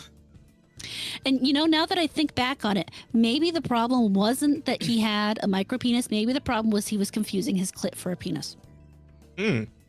Possibly. Yeah, I'm putting this one in there too. I've heard of. Rada's gonna starting up the dick. This is one thing I will do. I will defend my man's dick. Oh no. You know, I would beautiful think, and perfect. I would hope. I feel like every husband would hope that their wife would defend their dick, if nothing else. If nothing else in the marriage, right? That their wife would defend their dick. He's not only an amazing needed. man who brings me coffee all the time, he has an amazing dick. So that's all I'm going with. Sitting in dong of contentment. Hopefully my family's not listening to this. Yeah. Oh yeah, I forgot you said your mom like tunes that off it, right? Are we? Where are we on? Where are we doing it? Well, my aunt and uncle are here right now too. So where are we getting her on as a guest? By the way, you know, we just need to decide what weekend or what week. Okay. Well, right now we got nobody decided for next week, so at least not as of yet. So yeah, no, we can pull her on. I can talk to her. All right, maybe Rada Mom week is next week, guys. Oh fuck. You're welcome. Okay, fucking hell. Yeah, so we could probably talk about this one. I also did find it funny though that some people were pointing out that apparently Visa is directly partnered with Roblox. Yeah, the same Visa that was very, very concerned about their brand image. Yeah. A couple weeks ago, the Japan CEO says disabling card payment for illegal adult content is necessary to protect the brand. Is it? Is it really? But we still work for OnlyFans, and we're still partnered with Roblox, right? Which is essentially just the pedophile sim at this point, right? Pedophile Central. Oh god. MasterCard deflects blame for innocent games being taken down, but Valve says payment process specifically cited and MasterCard rule about damaging the brand. Well, womp fucking womp, huh? You know who else is apparently partnered with Visa? So good old Carla Reyes, who is someone heavily involved with payment processors like Visa, now associated with the new game called Take Us North by Microsoft. The game is about encouraging illegal immigration into the USA. Man, so I feel like we've harped. Why are you bigger, Rada, all of a sudden? I don't know. Oh. Hold on, I'll fix that. Okay. It's doing something weird over here, and I don't know why. She got real excited talking about all that, Yeah. I was thinking about my husband's dick, so. Yeah. So that's what I was gonna say. I believe we've touched on the topic of putting your political beliefs in your video game overtly, and how gamers typically don't give a fuck about that sort of thing.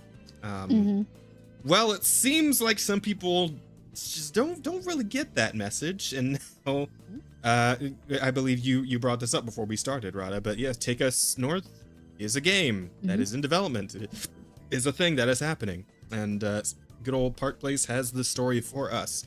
And wouldn't you know it, good old Sweet Baby Inc., that old chestnut, their name has popped up in relation to this as well. So why don't we get the details here? Shall we? The illegal border crossing simulator game, Take Us North, has been exposed for having connections to Sweet Baby Inc., Wings Interactive, and even the United Nations. It's the fucking UN is on this too? Oh my god, why? I 100% guarantee they got tax dollars to do this. God damn it. Okay, if you thought Microsoft funding a game glorifying coyotes and illegal border crossing was bad enough, buckle up. Wait. Funding a game glorifying coyotes and illegal border crossing was bad. So is this the second illegal border crossing game then? What was the first one? What has now come to light through the efforts of the YouTube, or maybe they're talking about the same game. It's just the fact the game existed was already bad, but now we're getting into the connections behind it. Okay. Gothic Therapy and its host, Master of the TDS and Writing Raven, is far worse. Yeah, I remember these two. They come up somewhat here and there. They're great. Yeah, they're pretty good. Take Us I North. should actually ask them on the show. If you know them, yeah, that'd be great. Yeah. Take Us North, the controversial survival narrative game from Anima Interactive, isn't just a fringe indie darling. It's not even simply a woke project that slipped through the cracks of corporate funding. According to new revelations from Gothic Therapy, Take Us North is the product of a carefully constructed pipeline linking Microsoft, Wings Interactive, Sweet Baby Inc., and even the United fucking Nations. This isn't just gaming anymore, this is global. Transparency, Writing Raven is a writer for that Park Place under the name Raven Redgrave. That's a good one, I like that. At the first glance, Take Us North looks like an art house indie project with a political slant. Players assume the role of a Guia? I don't know. Effectively a coyote guiding migrants illegally across the US-Mexico border. Wait, like an actual coyote, or is that just coyote like slang? No, it's a coyote's a term for somebody who guides people illegally across the border. Ah, okay. All right. So we are okay. Slang. Got it. The studio Anima Interactive presents the game as a tool for empathy, claiming it draws from migrant stories and anthropological interviews. Microsoft promoted the project through its ID at Xbox Developer Acceleration Program, while mainstream outlets like Wired ran glowing features describing it as an empathy machine. But peel back the PR gloss. Yeah, but peel back the PR gloss, and a darker truth emerges. This wasn't an organic project climbing its way into the spotlight. It was handpicked, boosted, and protected. So, I just feel like...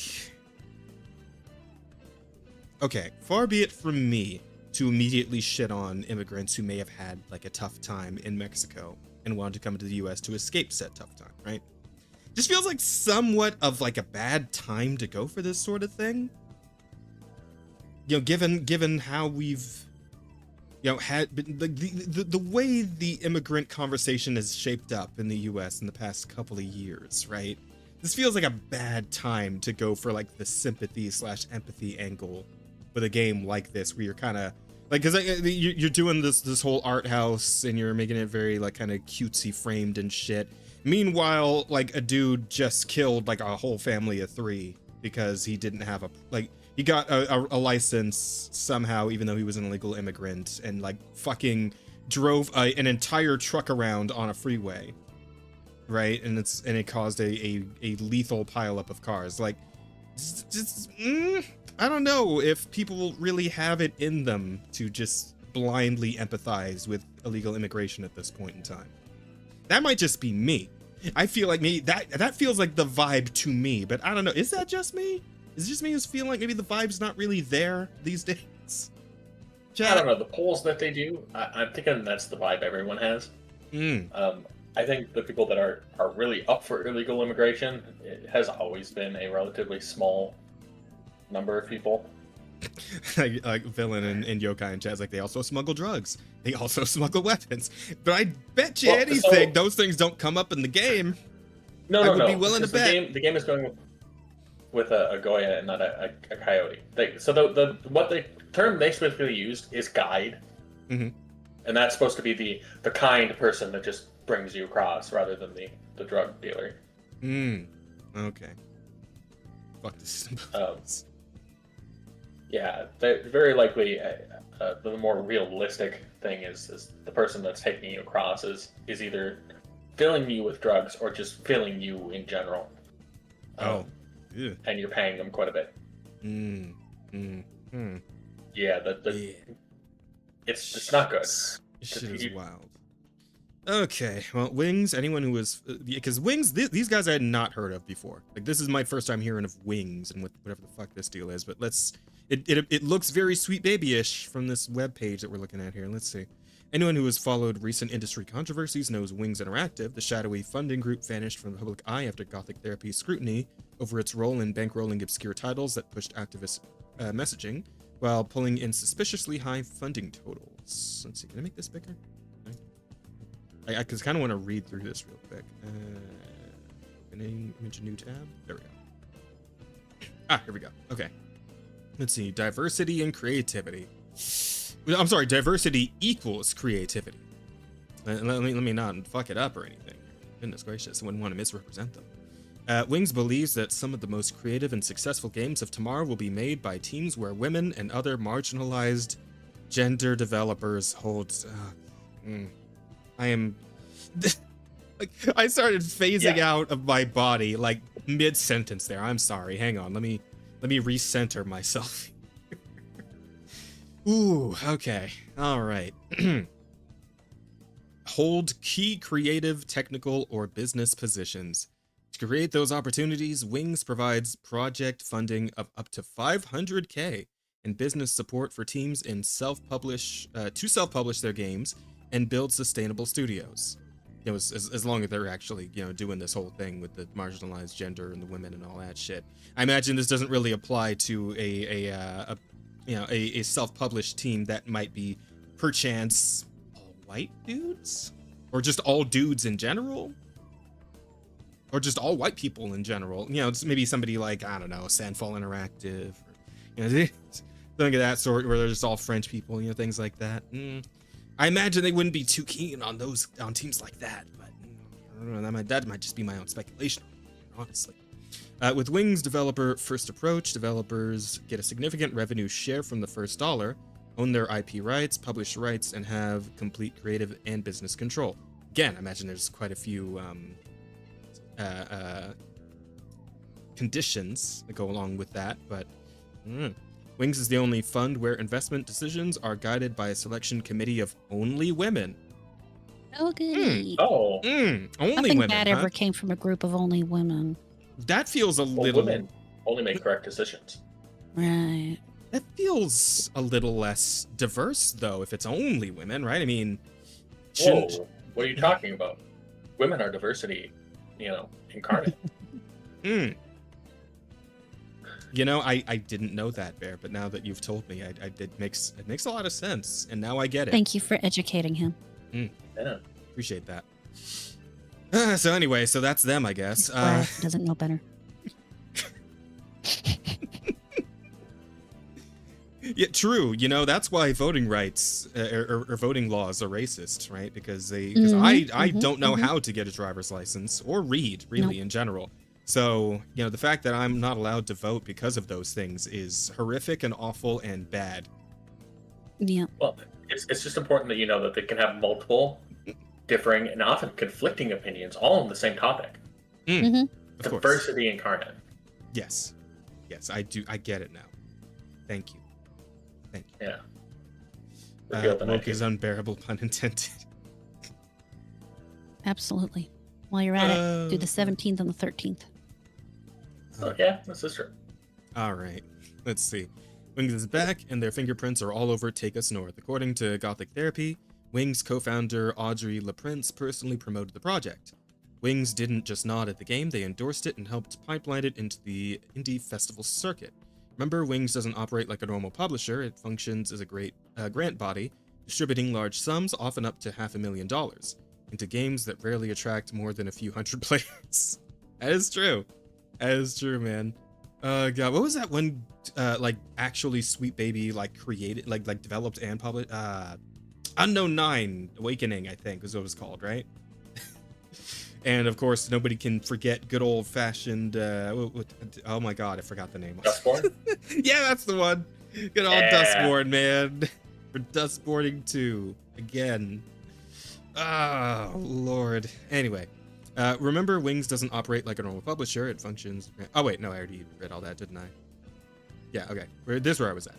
Critics have long suspected that Wings functions less as a legitimate market investor and more as an ideological filter, funneling money into projects designed to push political narratives regardless of commercial viability.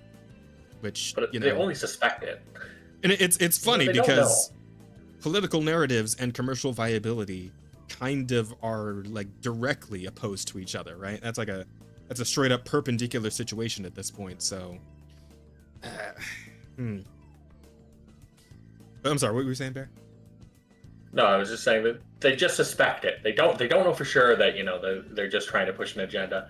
They just have their suspicions. Couldn't like, say yeah. for sure, but Like, I don't know that fire is gonna burn me. I have my suspicions that if I put my hand in there, it's gonna hurt, but I don't know. I mean, it walks like a duck and it quacks like a duck, but does it to have the weird duck corkscrew penis? Oh, it does. I mean, that's still not definitive when you think about it. Hell, it's even got the genome of a duck. I don't know. Allegedly, we'll go with allegedly at this point. That's the term of the generation, and allegedly, getting a lot of use out of that these days. Anyway, Sweet Baby connection. Because yes, good old Kim Belair and Sweet Baby are back in as well. Wings' connection to Sweet Baby Inc. is well documented. Sweet Baby co-founder Kim Belair served on the board of Wings, of course she fucking did. Directly linking the two. Sweet Baby, infamous for inserting identity politics into games like Spider-Man, Suicide Squad, Kill the Justice League, and God of War Ragnarok, has been accused of turning games into a vehicle for ideological messaging. No. Allegedly. In other words, when you see Wings, you see Sweet Baby. The two organizations are partners in purpose, if not in name. With Take Us North, the pipeline becomes clear. Sweet Baby alumni and allies build the framework, Wings handles funding and endorsements, and Microsoft provides corporate legitimacy. However, there's no information stating that SBI works directly on the narrative for Take Us North. Enter Clever Endeavor. I mean, I like the name at least. The rhyming's always fun. The story doesn't end there. Gothic Therapy highlights another key player, Clever Endeavor Games, which also poured money into Take Us North. Conveniently, Clever Endeavor bankrolls Wings' 2025 Elevate program, same program designed to push marginalized voices into the gaming spotlight. Yeah, I feel like every time I see the word marginalized, I like immediately start checking out. Is it just me? Or is that happening to you guys too at this point? It's starting to just be the case. There are some words that like pop up where it's just like I already know that I'm not gonna like what I'm gonna read. And... Like I feel like if I see the word marginalized twice in one sentence at this point, I'm just gonna like vegetable on the spot, right? Just start fucking drooling and shit, right? Actually, no, I can't think of a time when I'm okay with the word marginalized anymore. You know, I don't think so. The connotation has been fucking ruined. Yeah. It'll be a while before that word's okay again. Just like retard. Or there's nothing wrong with retard. That's the proper word. Yeah. Well, yeah, but I mean, for a while there, it was having a hard time. We're bringing it back, obviously. These days, we don't give a fuck. But like for a while there. Yeah. But anyway, so the funding flow looks like this: Microsoft bankrolls Anima Interactive through ID Xbox. Wings Interactive endorses and promotes the game. Clever Endeavor provides additional financial backing while sustaining Wings itself. That's not indie, that's institutional. Yeah. From here, here's where it gets explosive. According to Gothic Therapy, Take Us North wasn't just shown at gaming festivals or Microsoft's Indie Showcase. It was reportedly presented at the United Nations under the code named The American Dream. Oh, God. Just 9 months ago. Is that what the American Dream was? That's different from what I remember it being, but okay. Let that sink in. A video game that allows players to roleplay as coyotes smuggling migrants illegally across the US border was put on stage at the very institution charged with upholding international law and promoting stability across nations. Well, I mean, I don't think the UN's actually been that for a pretty long fucking time. If indeed it ever was. So, you know, that part's not that surprising, but I guess it is kind of ironic in a way, isn't it? This wasn't a hidden indie experiment. It was celebrated on the global political stage. Not a game, but a potential pipeline. Here's what makes this revelation so important. Take Us North isn't just one controversial title, it's the tip of the iceberg. A case study on how activist consultancies, grant organizations, and corporations coordinate to push ideological projects into the mainstream. For many games, it could go something like this. Wings serves as the funding and filtering body. OCP Inc. provides narrative consultation and ideological alignment. Microsoft legitimizes the project by putting it on Xbox platforms. In the case of Take Us North, while there is no information on SBI directly working on the narrative for the title, things went a step further when the United Nations offered, global validation by hosting the project as cultural commentary. The public doesn't buy it. Despite all the institutional backing, the actual audience has responded with resounding rejection. Well, how about that? Damn, never could have seen that coming.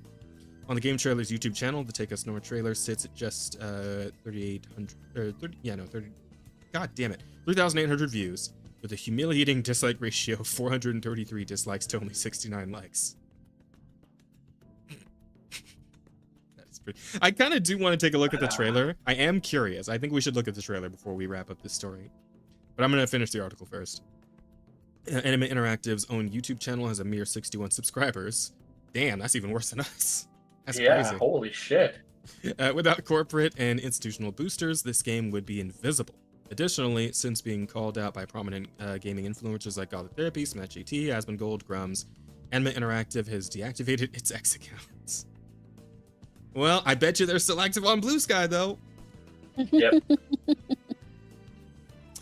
And yet, through Microsoft Wings and the UN, this game has been elevated to the world stage. Why this matters? This is bigger than gaming. Take Us North exposes how powerful corporations and institutions could be working behind the scenes hand in hand to promote political messages under the guise of entertainment. Yeah, I mean, okay, so that is dire, right? It is dire. But at the same time, because this shit is like customer repellent at this point, pretty much, right? It's not all that bad. Again, we just went over the fact that this game's like eating shit on YouTube, like super hard, right? So clearly nobody cares all that much. And at the end of the day, like if you're selling a product, people still have to be willing to buy that product. So I mean, this shit kind of craters itself by that metric. Even if they try to like put it up on a main stage and promote it as much as possible, if the game looks not fun and shitty and political, like people are still gonna just shit on it, right? Again, same thing with Dustborn, same thing with Concord, same thing with this, that, and the other, yada yada yada. Like it's the shit. It's a time is the flat circle moment. It really is. So, I'm at this point I'm kind of curious what their end game is by just doing this over and over and over again, right? Like, what is the plan here? Like, do they think that if they just like beat their head against this wall, it's eventually gonna break down, or I don't really get it. I mean, it's the same as with any bit of propaganda. So the hope is that you are able to chip away slowly, and eventually create a changing of public consciousness. It's not going to work with stuff like this, obviously, but yeah, you know, every little bit that they get out there is just kind of building that ground floor of it, I guess. But it's like when you're pushing something that's so repellent, right? That it's so like anti-fun to a format that is supposed to be for fun, like it's supposed to be like enjoyed as an entertainment platform, right? Like you literally would have to resort to fucking mind control, like literally strapping somebody to a chair and like force feeding it to them with their eyes held open in order to get them to even come close to being willing to actually spend money on this. Like that's the point this is at, where it's like you would have to do extreme fucking measures. So simply just, you know, feeding money into it to advertise it more than say, you know, any other random ass indie game on Steam, right? Like more than like Schedule 1, right? Like just putting it out there, it's never gonna work. at all, ever, to any extent. So I just don't get. I cannot for the life of me understand why they keep trying. Like, at the very least, make something that looks like it would be fun to some extent. I don't know, like, throw a giant robot in there or something. Like, do something that doesn't just look like some shitty fucking, like, art school game, right? Give me something that doesn't look like goddamn, what was it? Life is Strange 3 or whatever the fuck, right? Like, I don't care. I just don't, man. It would actually be a little more interesting if they just straight up did make it the gun running simulator, and you had to like that fight would be the fucking. that would be a fun game. You had to like fight border cops and shit, right? Like that I could go for. Like if they actually were completely truthful about what this shit is, about what like illegal immigration entails. Like if they were going all in on the actual reality, I feel like it would actually be a more interesting game that had actual potential to sell. That's the funniest part about this, right? Because they're trying to like shit it up and give them like the lost puppy treatment, right? Because they're trying to make it as like saccharine and like soft as possible. Like they're actually killing all the potential they have to make this a bestseller on Steam or consoles or whatever. Like there's actually potential here to make this an interesting video game that people would want to play, but they're squandering it to make it, you know, fit the message. The message. Wait, hang on. I can do this. You guys won't hear this, but I can do this for chat. The message. There you go. Jazz bro digging the new facial hair. Giga Chad. I need to shave it. It is very uncomfortable. I'm in Southern California. It is hot as fuck every single day. The facial hair is not helping. I'm probably going better with facial hair. I'm going to shave it right after. Well, here's the thing. I'm going to keep like the little like chin hair. I keep the little goatee bit, right? The chin strip. But the mustache it itches and I don't like it.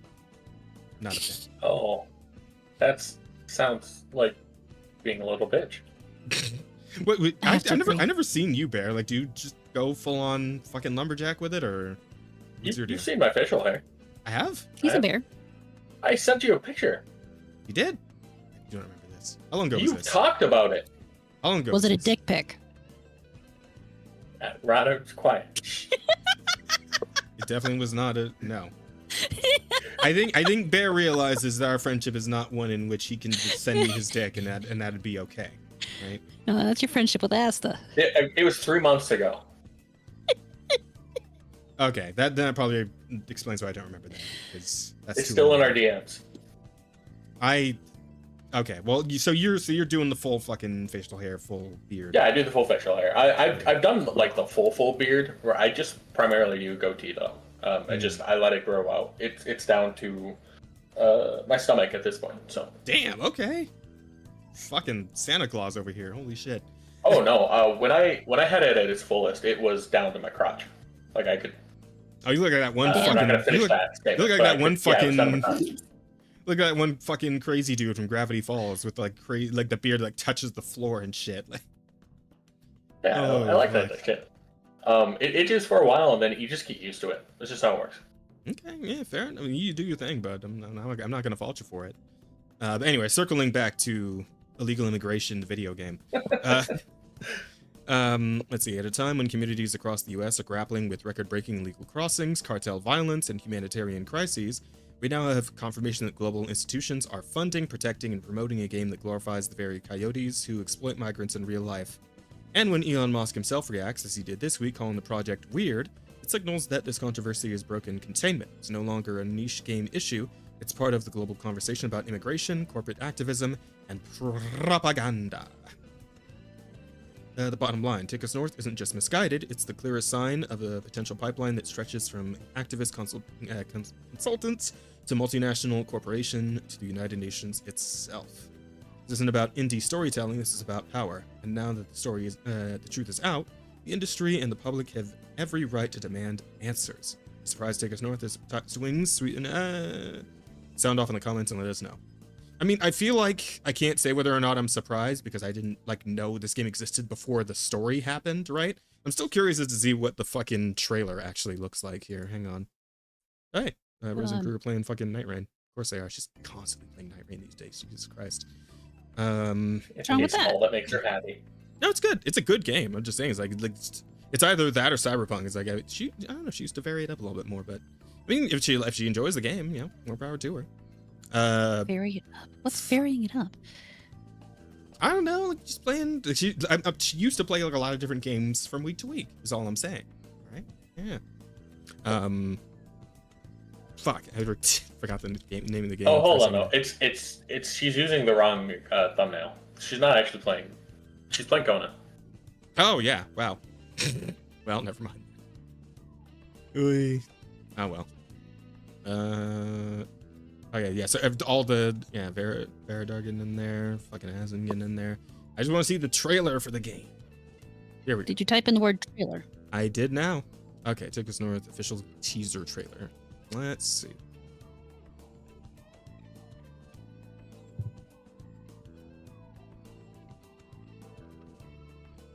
I hate it.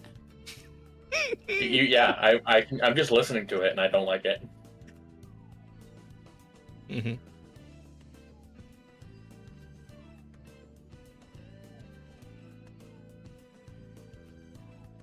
Hmm.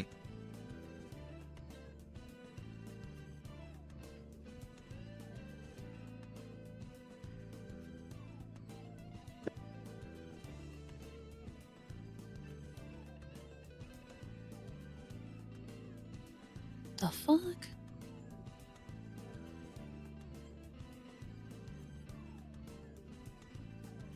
Mm-hmm. Fucking kidding me? What is this? Oh my god.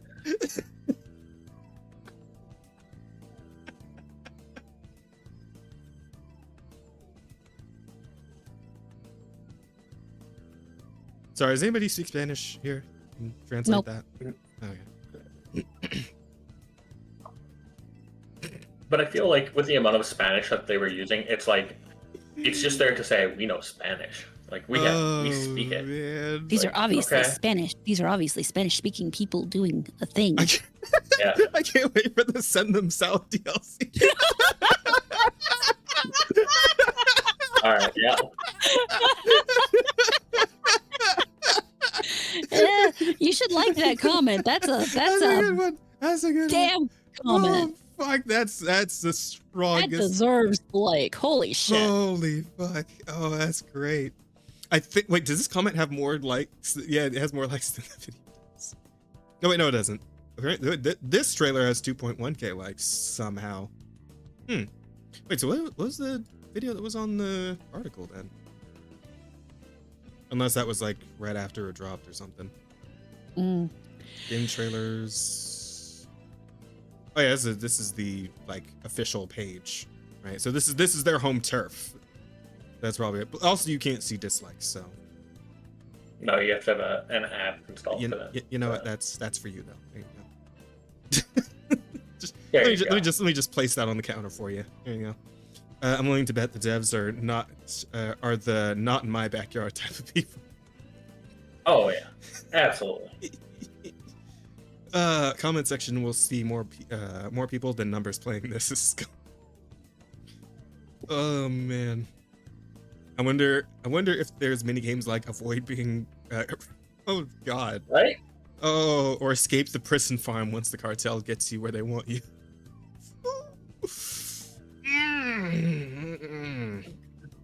It's unfortunate because the biggest damage to this sort of thing is romanticizing and making the trip north seem like it's this harrowing, heroic sort of journey, where it's really more, well, like that guy saying, with the mini games.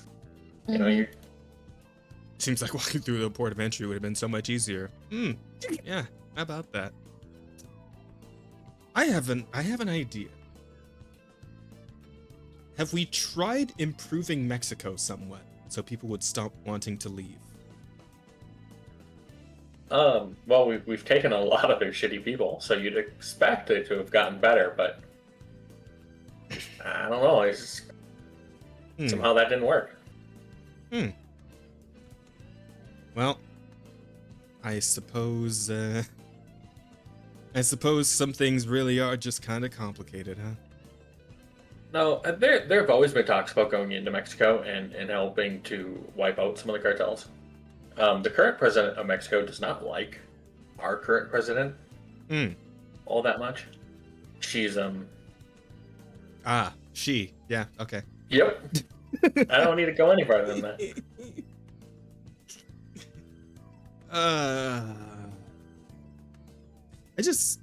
It feels weird that Mexico has like existed as it has for as long as it has, with like nobody really bothering to try and do anything about it, right? Well, that's not entirely true. Like nobody making like a significant move to do something about it.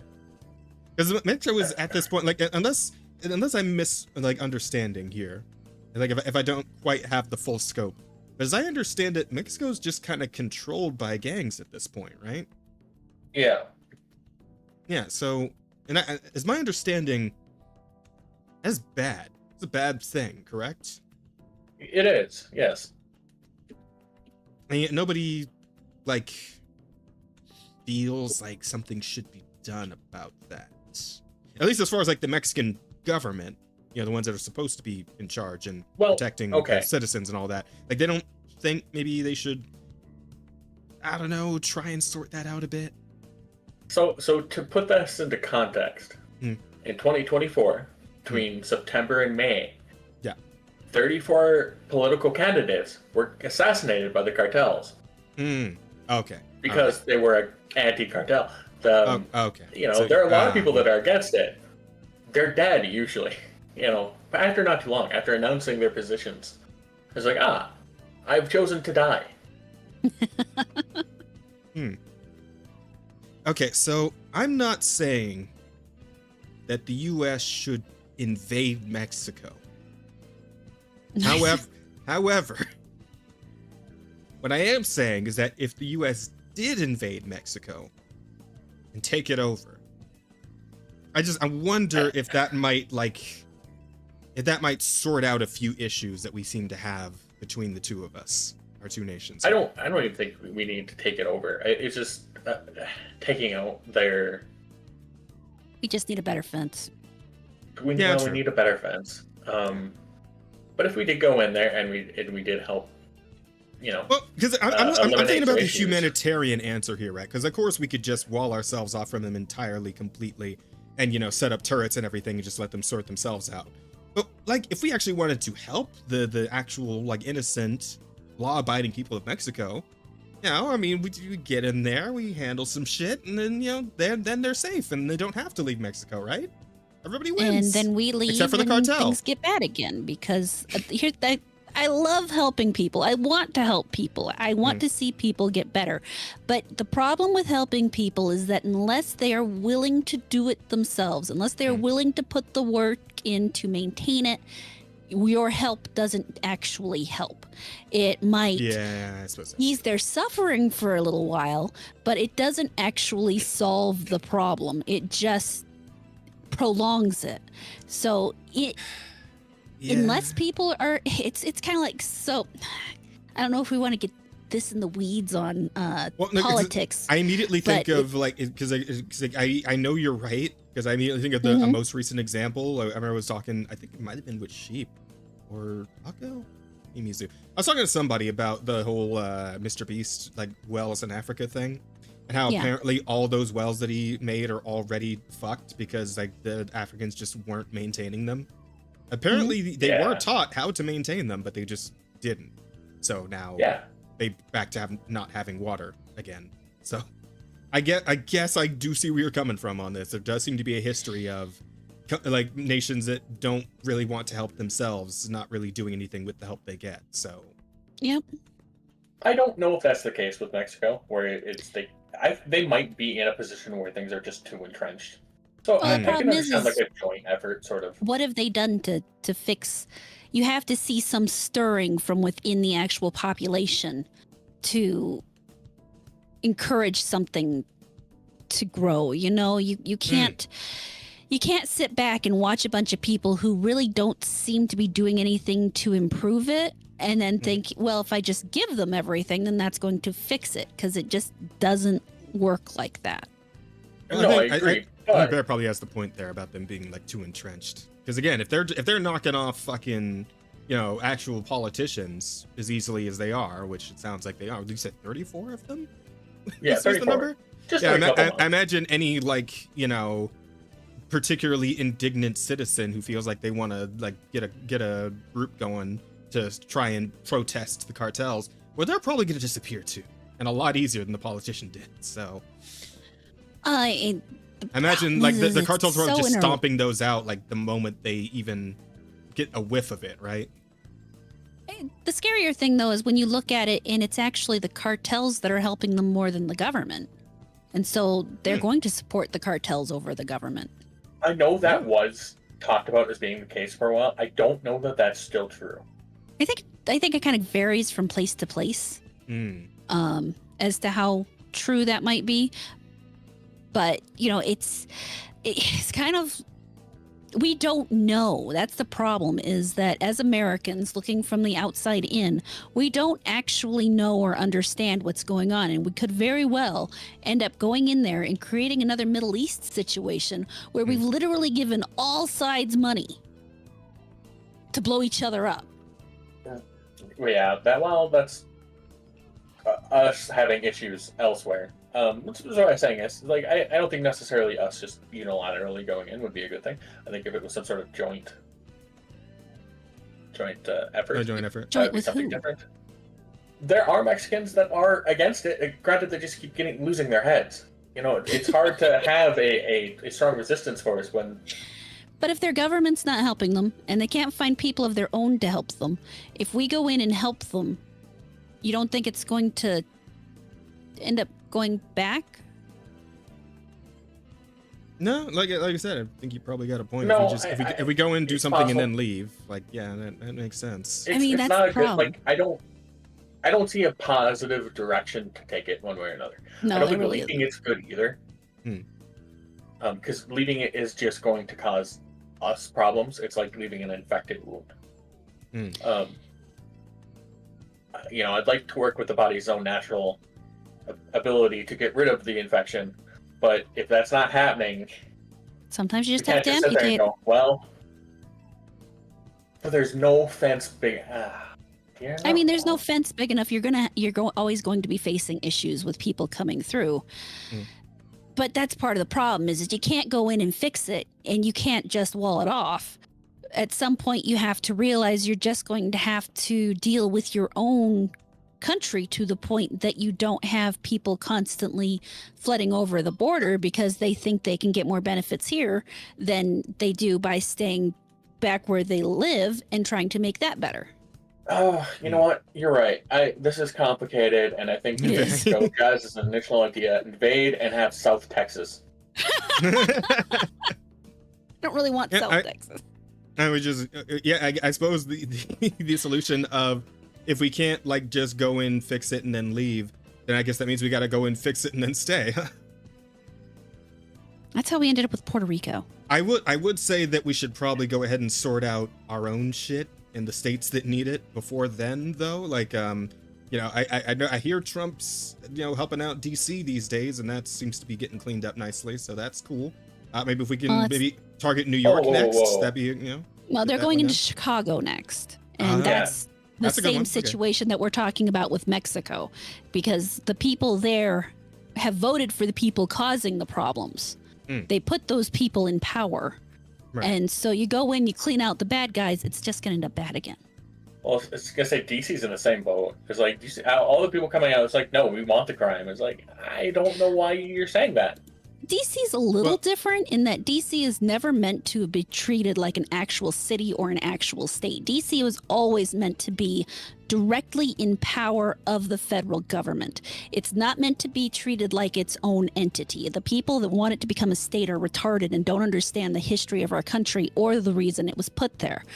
So to decide that they get a say in it is stupid. It is a federal land. It is a governmental body that should be kept by the feds. That is really the only place I'm okay with them putting in federal people, federal forces, because it's literally a federal spot. Going into Chicago is a separate issue because those people already have a governing body. They have their own National Guard. If Illinois decided, yeah, we're going to send them in, that'd be fine because that's part of what the people voted for. I don't know if Trump won in Illinois, you know? Fair point. But we did we're getting real far weedy from here. Well, we should probably backtrack the other way. To be fair, when you talk about a game that's like just political propaganda, you're probably going to get into some politics. You end up opening it up. But real quick, we did have a super chat from Young for $5. Thank you very much, Young. Even if we fence Canada, we'll just let them through. Then to New York. Also, right now we have 3 destroyers at the coast of Venezuela. Shit, that's crazy. That is wild. Yeah, I mean, like I said, I feel like we gotta sort out our own nation, and then maybe we can worry about helping Mexico sort out its problems. But yeah, that's a whole other fucking can of worms, I suppose. We'll see how things pan out in the next few months, and this Chicago plan. We'll see how that goes. Yeah, I'm glad DC's doing a little better, so that's cool. Yeah, we should move on though. Yeah. I was gonna keep going, but it's like this could go on forever. And yeah, we really. I mean, we got time. Only like 2.5 hours in. But yeah, there are a couple other stories to cover before we ready to call it a night. Let me see. So I want to save the featured story for last, and there was one other thing I found of interest here. Is the fact that Nintendo is having a few more Switch 2 blues. Well, yeah. So, as it turns out, Nintendo Switch 2 game key cards will not be preserved by Japan's National Diet Library, because as it turns out, they do not consider them as physical game content, because they are, in fact, not physical game content. They are physical keys to digital game content, is what they are. So, yeah. Despite the early success of the Nintendo Switch 2, game keycards have been a dark cloud hanging over the new console's first few months on the market. The situation has just gone from bad to worse, too, as Japan's National Diet Library has confirmed that, due to the nature of how game keycards function, they aren't eligible for preservation, which is bad. It's very bad. The NDL is one of the biggest libraries in the world, and for the past 25 years, it has been archiving physical media, so discs, cartridges, and in the Switch's case, cards when it comes to video games. The library has preserved almost 10,000 video games, new and old, during that time, but it has now confirmed that Switch 2 game key cards will not be joining its collection. Reported by Famitsu and translated by Automaton, a spokesperson from the NDL explained that only physical media that contains the content itself is eligible for preservation in its growing physical media collection. Since a key card on its own does not qualify as content, it falls outside of our scope for collection and preservation. The NDL has recently changed its stance on the preservation of digital books and magazines, meaning there's a chance it changes its mind on game keycards in the future. For now, though, they're not getting in. That's due to the keycards falling somewhere into the limbo between physical and digital games. What are game keycards and how do they work? When you buy a Switch 2 game on a game key card, you're getting a card in a box, so there's a physical element there. However, as the name suggests, the card you're getting is merely a key. Key triggers a download, which not only means there's nothing on the card itself, but also you need to have an internet connection when you insert the game for the first time, which is fucking garbage, by the way. Just putting that in there, spicing up the article a bit. There is an argument to be made that since the card needs to be inserted into the console whenever you play the game, even after completing the initial download, that game key cards are more physical than they are digital. The NDL doesn't agree with that stance, and, for now at least, sees the games as closer to being digital than physical, and therefore they aren't eligible to be preserved. Ever since the realization that most of the Switch 2's growing third-party library will be game key cards, the backlash has grown with each passing reveal. Most recently, Octopath Traveler Zero's very expensive Switch 2 Collector's Edition was revealed to be a game key card. Fans have also lashed out at Persona 3 Reload Switch 2 port, since not only will it be a game key card, but it also won't include Episode Aegis, which I assume is like a DLC thing, or maybe like an added thing for the remaster, I don't know. But yeah, it seems to be the long and short of it, and yeah, I mean, I do get it. I suppose, I guess I kind of get the argument that because you have to have the key card in the console at all times to actually play the game that you're getting the key to, that there's like some sort of gray area there. But yeah, I suppose I also get the library's stance on this, where it's like, yeah, if the game isn't physically on there, then it isn't really the game. So it doesn't really count. That does make sense. My question is, like, is Nintendo actually gonna like do something about that, or like, I feel like they're probably not gonna back down from the whole like doing the key card thing, because I mean that way they can, you know, they can crack down on piracy and, you know, I guess people sharing copies, because doesn't it like lock the game to one system once you actually use it on one system? Isn't that the whole thing with them too, is that you can't like share them to other people? No, the key card you could actually share, because the point of the key card is to put it in the thing. So the key card lets you download the game, and then you just have to put the key card back in the game to continue playing. So you could put it on somebody else's system, put your key card in, and then play it. But there is some degree of issues. I mean, it's just a headache. Wasn't there a story earlier that we talked about where like somebody got their fucking account banned because they like took somebody else's game and put it in their Switch or something?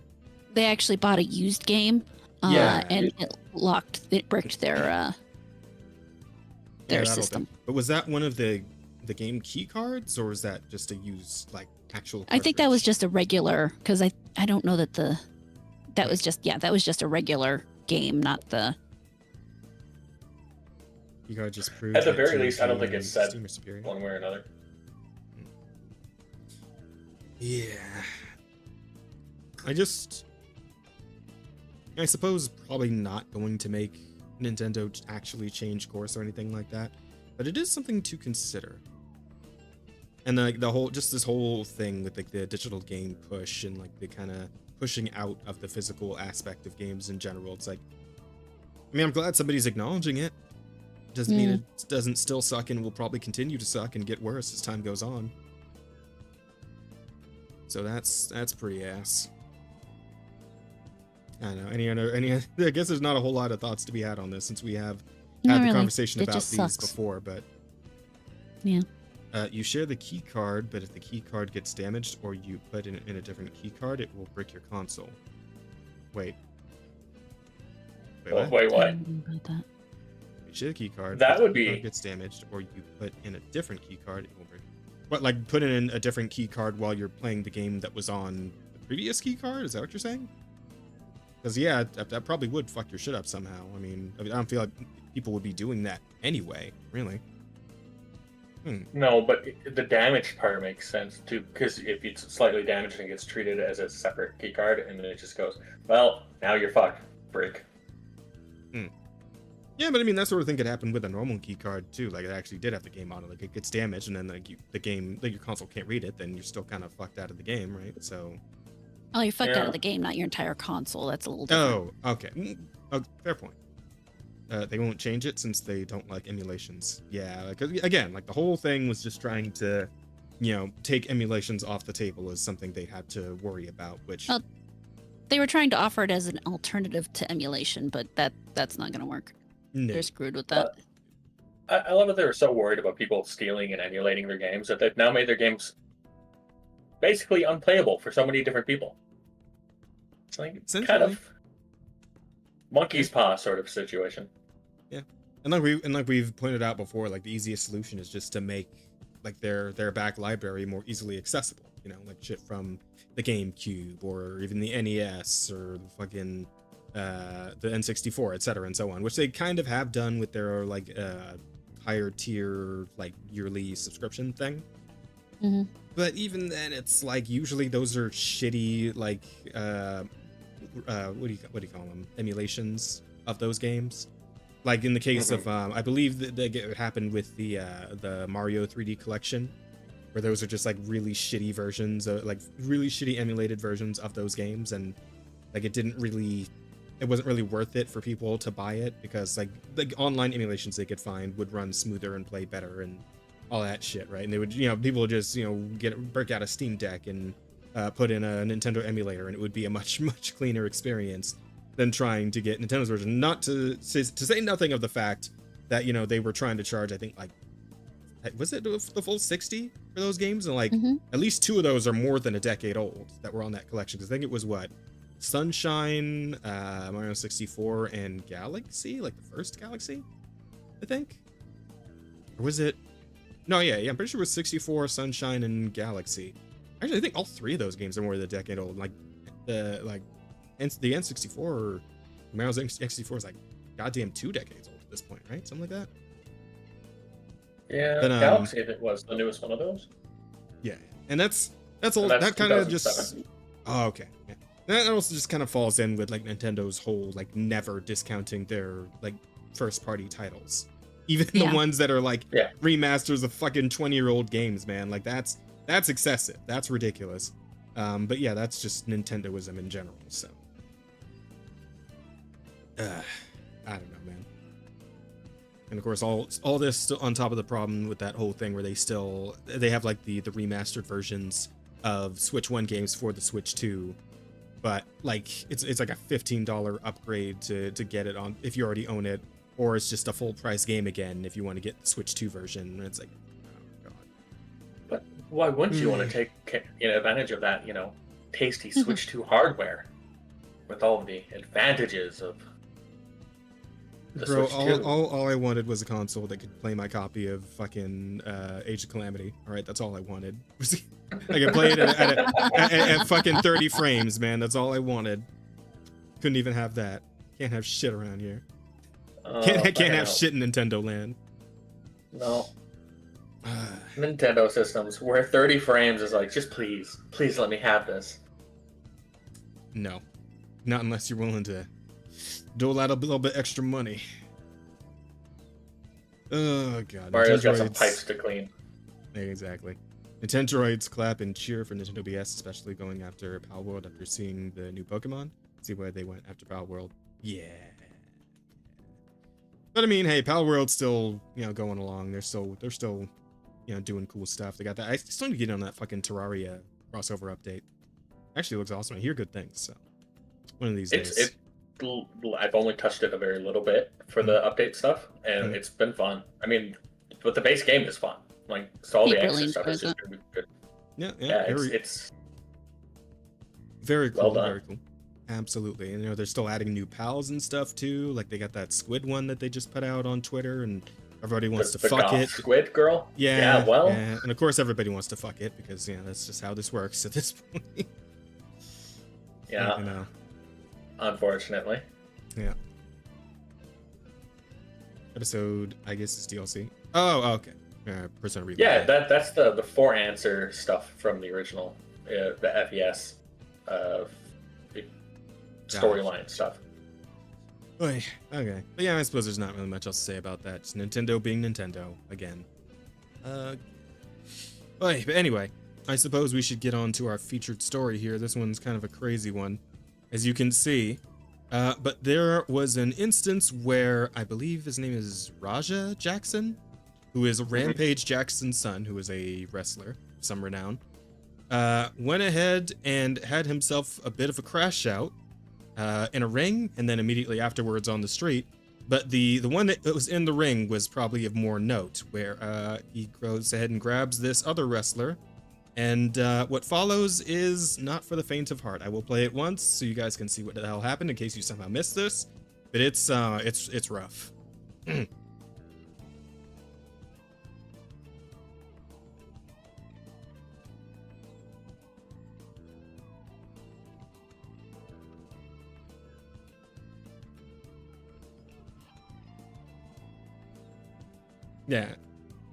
Yeah. So that was an unconscious man, unconscious from the point of the slam, most likely.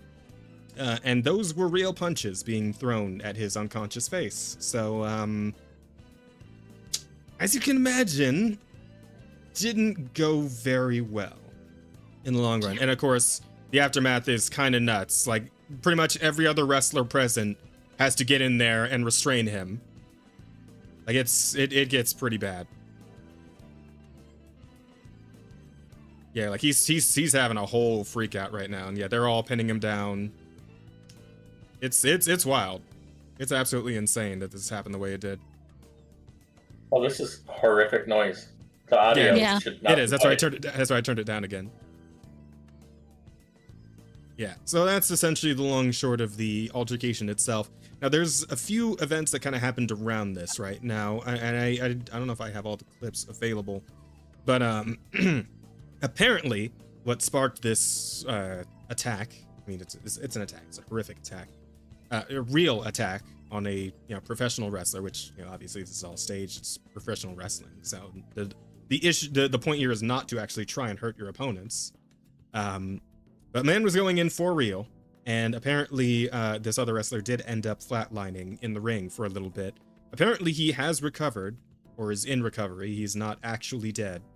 He is probably dead. Those are really strong punches. No. Apparently, he did have a scare, right? He was very close. But they did manage to resuscitate him, and he's now in recovery. As far as I know, I haven't heard anything since like yesterday or a couple days ago when this first popped off. From what I know, though, and I believe he may still be hospitalized, but I believe he is indeed alive. But he did flatline in the ring for a bit, so yeah, it's looking real fucking bad. But anyway, what happened earlier on is that apparently, goddamn his name, Raja Jackson, showed up in like a parking lot where all the wrestlers were hanging out before the show, and apparently he was kind of having a back and forth with this guy. And then this guy reaches over and grabs an empty soda can or whatever and smacks it against his head, right? And then the wrestler asks Raja, is are you gonna sell it? Are you gonna sell it? Because I believe what happened was that this wrestler believed that Raja was also one of the wrestlers, and so he did like a bit, right? Like a heel bit outside of the ring, because he thought it was all they were all on the clock still. And when he was informed that Raja was in fact not a wrestler, and figure out what actually happened there, he apologized profusely. This is on a video. I don't know if that one's in the no, it's not in the thread here. But he did apologize for hitting him with the can, because he didn't know what the hell was going on with all that. And I do believe that Raja was not actually meant to enter the ring during this event, but he did, and he did the slam, and obviously the other wrestler is just kind of letting this happen, because look at him, he's just kind of he's playing along, because he assumes this is also part of a bit, part of the show, right? And then obviously he gets knocked out and punched several times while unconscious, and things went bad from there. But yeah, it's just a whole issue of a misunderstanding that led to profuse apologizing, but Raja clearly did not let it go, and it led to what is probably going to end up being an attempted murder charge. Yeah. And he also did not seem to have a whole lot of remorse. This was him after the fact. It looks like he's got a bit of blood on his shirt there from the attack. And he had some thoughts to express on the altercation, so we'll go ahead and let him express those thoughts real quick.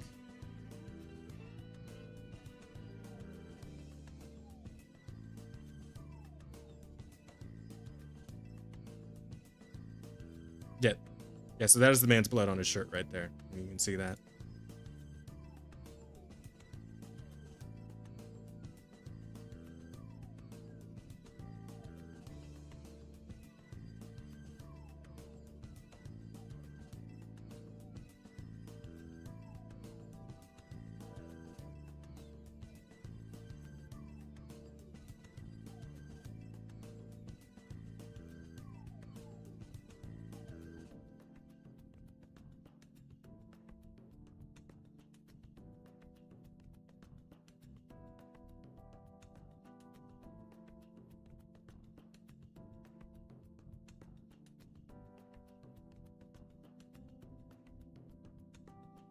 And of course, for the record, that was not them jumping him. That was them stopping him from killing someone, which he probably would have done if he had just kind of kept at it.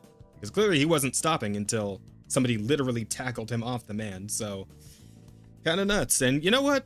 Raja, I bet no one thinks you're a bitch now, but I mean... No, I think he's a bitch. He's a bitch. Oh, no, oh shit, I had the YouTube thing. Well, I mean, he's probably going to be a prison bitch pretty soon. Pending. Yeah, he's definitely gonna take it. Yeah, so this was a completely wild fucking crash. Also, I'm sorry, chat, that I had the audio off, but yeah, essentially he's just yelling about how Joe Manlet no audio. I got it. Oh, you guys aren't. You didn't miss out on anything. I mean, he's no, it was a very horrible. articulate person. Lots Yeah, of deep thoughts, you know. Yeah, just him shouting about how apparently he got jumped and people calling him a bitch and he's not a bitch and he's gonna stand up for himself. And it's like, yeah, I think it kind of goes past standing up for yourself when you're still attacking somebody who's lost consciousness. So, gonna call you on that one. Yeah, really impressed that you can almost kill a guy and be like, I'm the victim here. You know, everyone's always mean to me. It's like, yeah, maybe there's a reason for it. Damn. And yeah, this is Rampage Jackson. Apparently, it's a clip from earlier this month where apparently he admits that he saved up bail money for his son Raja since he knew he wasn't going to college. That's fucked. That is fucked, man. And it definitely seems like, because I also saw some clips floating around of his dad, and it seems like his dad's also kind of got some anger issues going. So I don't know, maybe it's just like a hereditary thing, but yeah, shit. I can only imagine his parenting was, top notch. It's crazy. Rampage Jackson speaks for the first time after his son Raja brutally beat a wrestler, nearly killing him. Bloom cleared up the misinformation about my son Raja and confirmed that the wrestler is awake and stable. Raja was unexpectedly hit in the side of the head by him moments before Smith's match. Raja was told that he could get his payback in the ring. I thought it was part of the show. It was bad judgment on a work that went wrong. I mean, again, right? Like, we're talking an empty soda can, right? Someone like kind of, and like I there was a clip of him actually doing it. I don't know if I can find it. It's a pretty like light smack, right? And he decided to roll that into, again, attempted murder. So this is a bit of an overreaction to something that A, was a misunderstanding, B, was apologized for, and C, probably didn't do all that much damage to him in the first place, right? Right. So that's AD. Let me see. God damn it.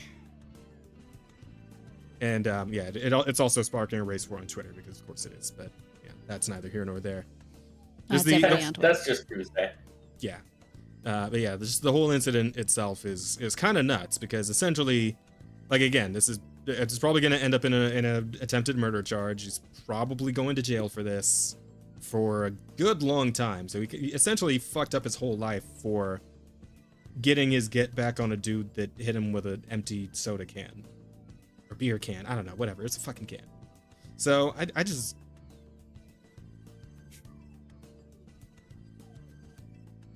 What do you say to this?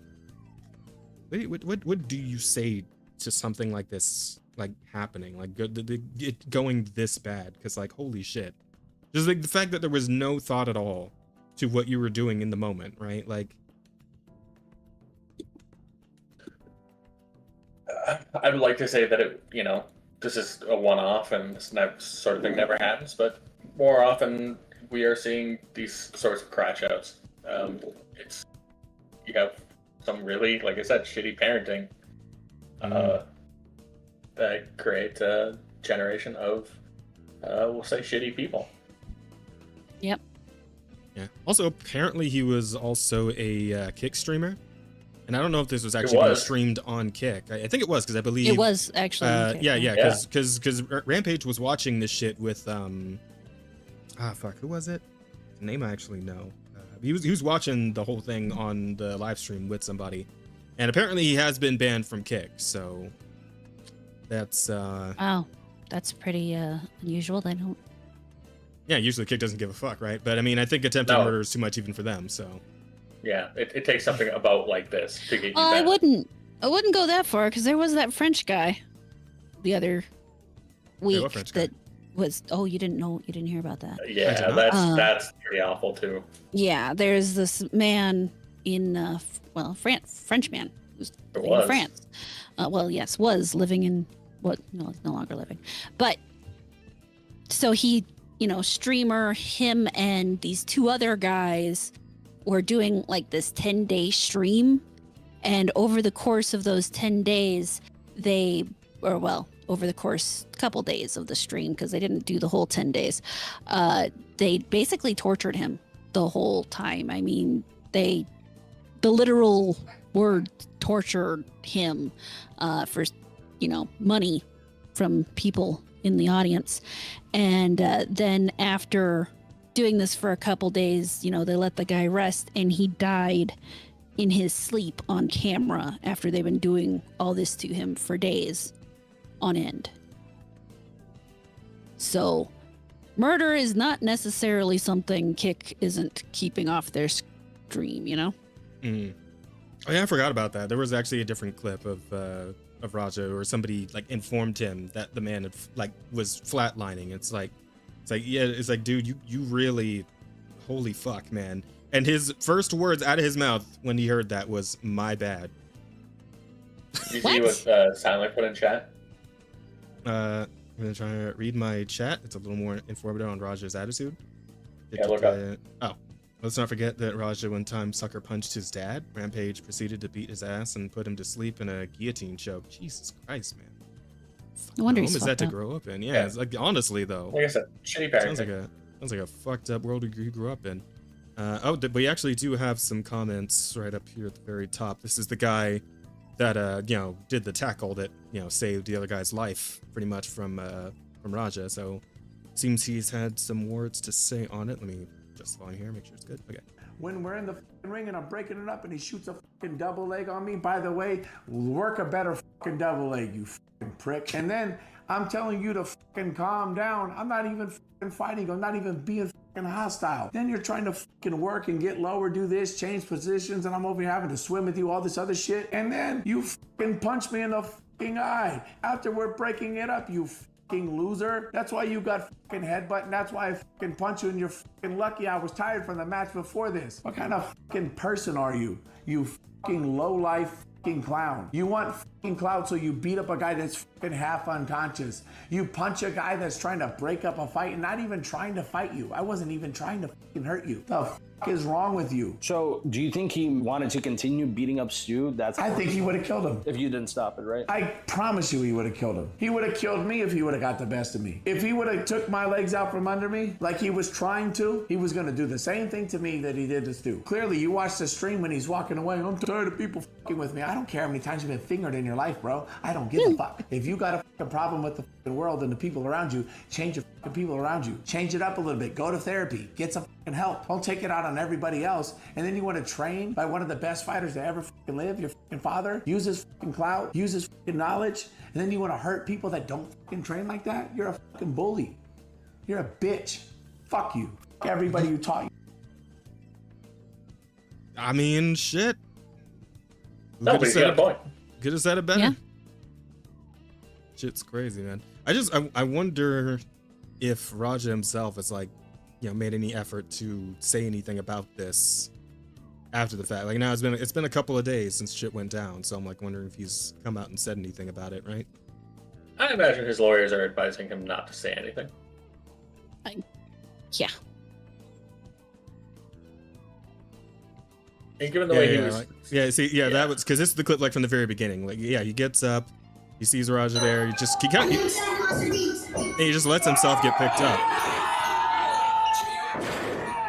Yeah, but that slam was fucking real. His kind of bounced a little bit off of that one. That was a trying to hurt someone slam. That was not playing up for the audience or anything. Yeah, shit's wacky. It's too much. Yeah, see, that was him after the fact. Jesus Christ. Yeah, they beat the shit out of him. Yeah, it looks like he got his arm in the cast and everything. Yeah. Yeah, I mean that's got to be an attempted murder charge, right? You'd think. I don't know. Lawyers can spin shit in all sorts of different ways. Maybe manslaughter, attempted manslaughter. We I don't know. Here. Ron Jackson premeditated attempted murder, planning what he will do to commit the act of violence. Didn't even hurt. It's always been my dream to fuck up a pro wrestler. You about to see a fake crash out, really stemming from his fragile ego getting hurt by his chat. The fuck? Hang on. Okay, maybe not. It didn't even hurt. It just pissed me off. That shit pissed me off, and I'm gonna have to get him back. Me off, bro. It didn't even hurt. It just pissed me off. Oh, so I think this is right before he actually went into the ring and did what he did. Pissed me off, and I'm gonna have to get him back. They said I can go in the ring and get it that. I don't even know what I'm gonna do to him. Bro, my dad can't do shit. I'm gonna fake crash out. All right, bet. You about to see how fake of a crash out I am. What he said? someone said to him, "You're a fake crash out." He said, "I'm a fake crash out." Bet. Again, you're gonna see the escalation. It's always been my dream to fuck up a pro wrestler for real. So I get it today. Am I really gonna fight him? Yeah, I'm gonna punch his ass for real. I don't believe. Oh no, he's retarded. They might actually get him on something. Yeah, like this is literally him describing the crime he's about to commit. Like this is some fucking cartoon shit, right? It's like some Futurama nonsense where it's like, what the fuck are you doing? You are literally describing the crime you're about to commit and then actually do it? Like, what is this? Too nice, bet. That shit was not staged. I'm telling you that right now. How many subs to knock him out? That's a good question. Wow. 50. What? Oh. I thought he was dumb before. Like he doesn't sound smart. Shit. But this is like advanced. This is advanced retardation. The advanced dumb. Yeah. Holy fuck. How many subs to knock him out? Subs, knock him out. If he hits me back for real, I don't give a fuck. I want him to. We're like a decade out from people live streaming. They're robbing banks and shit. I wouldn't even say a decade. Are you kidding me? I'm being very hopeful. I'm being very hopeful. That is a hugely optimistic way to try to look at that. I'm sorry. Yeah, real life Payday 2 streams. I honestly think we're literal months from it. I think Rampage saw too much of himself in Raja. That's why he prepared bail money for the man and tried to have him become a fighter. We see how well that worked out. Well, so he saw too much of himself in Raja, so he decided to teach him how to fight. Well, that backfired. Clearly. Then they don't train no goddamn martial arts. I'm really going to hit him. I'm telling you. What should I do, chat? Should I pick him up? Should I slam him first or hit him? W, if I should slam him first, I'm not fucking around. You don't think I can do it, Miggy? Bet. Damn. My dad can't never call me a bitch. Fuck this dude. Oh, you think he's stronger than me? All right, Suave, watch. Shut the fuck up. Shut the fuck up, Suave. I bet you wouldn't be talking like this if you was in front of me, nigga. Chat, watch what I do to him. Tony, I'm gonna show you. I'm gonna show you, Tony. A few moments later. Yeah, and then we don't need to see that part again. But we all know what happened from there. And Jesus Christ, there's so many things he said in there. So much completely damning evidence. Like, I'd be surprised if it doesn't get rolled into like a life sentence or something at this point. Because holy fucking shit. It definitely won't be a life sentence. I think they'll get him off. You know, his father's got money. His family's got enough money, I think, to get him off with something lighter than that. But well, maybe with everything he said there, you're gonna have a hard time letting him walk away from this. I would hope. I want to be hopeful. I want to be optimistic about this. And Who's that? Roger Jackson. It's one from black commenters are almost universally defending his actions. What the fuck? Yeah. No surprise a lot of wrestlers come out to defend him. Mark Henry. I used to like Mark Henry. Fuck, man. Who the fuck's Mark Henry? So he's an old wrestler from the. Wasn't he WWE? Yeah, pretty sure WWE. Yeah. Weird. Psycho Stu deserves blame for Raja Jackson incident, says Mark Henry. By the way, Psycho Stu is this guy here on the ground being punched in the face 22 times while unconscious. That's Psycho Stu. Psycho Stu being a wrestling name, by the way. He deserves the blame. I thought that was the name his mother gave him. I mean, if he deserved any sort of blame for any part of this, I feel like almost dying to someone in a ring in front of like dozens of people. I feel like that's paying that due like 1,000 times over at that point, right? Like, what the fuck are we talking about here? That's me like devil's advocate on this one. Like, I don't believe that shit at all. That's fucking retarded. But like, yeah, I can only kind of get behind that. Like, maybe any degree of deserving it is if he hadn't apologized. I mean, if the man, but he did, you know, because again, the whole thing was part of a misunderstanding. Like, he thought that he was dealing with another wrestler. He thought it was a part of the bit, right? Like the outside of the ring bit, where, like, you know, that we've seen in WWE a million fucking times, where they do Like, oh, they go into your dressing room and like hit you with a steel chair, or they kick your door in, whatever the fuck. You know, like this is the sort of shit pro wrestlers do constantly, right? And he thought the other guy was in on it, and he wasn't, and he didn't know that, so he apologized, and like that's where we're at. But wait, what's this bit right here? When Jackson and his father Rampage addressed the situation on a live stream, where Raja, rather than apologizing, blamed the cameraman for continuing to film the incident instead of ending the broad. Wow, what? Then you ruined it. Yeah, so like fault. He's gotten some pretty heavy tribalistic defense, I think is the best way of putting it. Fucking fault? Well, the goddamn cameraman's fault. What? I know he's watching this shit. If you watching this shit, nigga, how could you? How fucking could you? That's what I expect. Oh my god. It's all good. We gonna fucking figure this shit out. Then you. We should figure it out. Figure out how to get you in a jail cell. You were like, he's like dangerously insane on top of being incredibly violent. Like, this is not a good combination to just let wander around.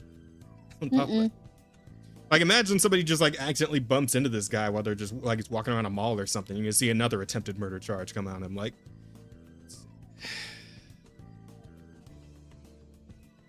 can't get Psycho Stu to wake up. My bad. Jesus Christ. Yeah, and like every other post I'm looking at, going like scrolling down the road here, is like, where's the police? Why is he not arrested? Where's the arrest? Yeah, cause starting another Twitter race war. Yeah, well, I'm sure he doesn't give a shit. But okay, yes. How do I put this? There shouldn't be a race war situation going on this. I think everyone should be able to look at this and say what he did was wrong. Yeah. And the fact that that's not the case is disturbing. But at the same time, I mean, we're seeing that all over the place. You mentioned earlier that the trucker, the idiot truckers that ended up U-turn and killing those people, and they've gotten like a petition, like 500,000 something people strong, some stupid number, people saying just let them off, that they didn't mean to. Yeah, that. And didn't mean to kill that family, but well. Yeah, it's fine. You should just community service maybe. The scary thing is that it's not the first time that guy's done that kind of thing. Yeah, it's just all tribal. You know, that people see as like, well. I don't know that tribal's the right word for it, because they're not technically defending their own tribe. I think the term suicidal empathy is the better term for it. Oh no! In this particular petition, it is almost exclusively like other Indian people. Oh, okay. Well, in that case, I can see the tribal part. Yeah, no, there is also suicidal empathy going on in that case. Like, that's there. But yeah, no, for this particular petition, it reads like it's like a racist caricature of Indians, but it's, it's just what they're typing. Danger of social media and audience of idiots can be equally stupid person do some heinous shit. Yep. Just like fucking what's his name, Johnny Somali, and the group of idiots that watched him and kept like egging him on to do all the stupid shit he did. But now he's probably going to rot away in a South Korean prison. So hopefully the same for girl Raja here. LAPD have now opened a felony battery investigation in connection to the incident that involved Raja Jackson earlier this week. Well, I mean, seems like a pretty open and shut case. You have the battery on camera. You have him premeditating the battery on camera. You have the complete lack of empathy or remorse directly after the incident on camera. Like, it's all on camera. Every single thing that you would need to put him away for a very long time is on camera.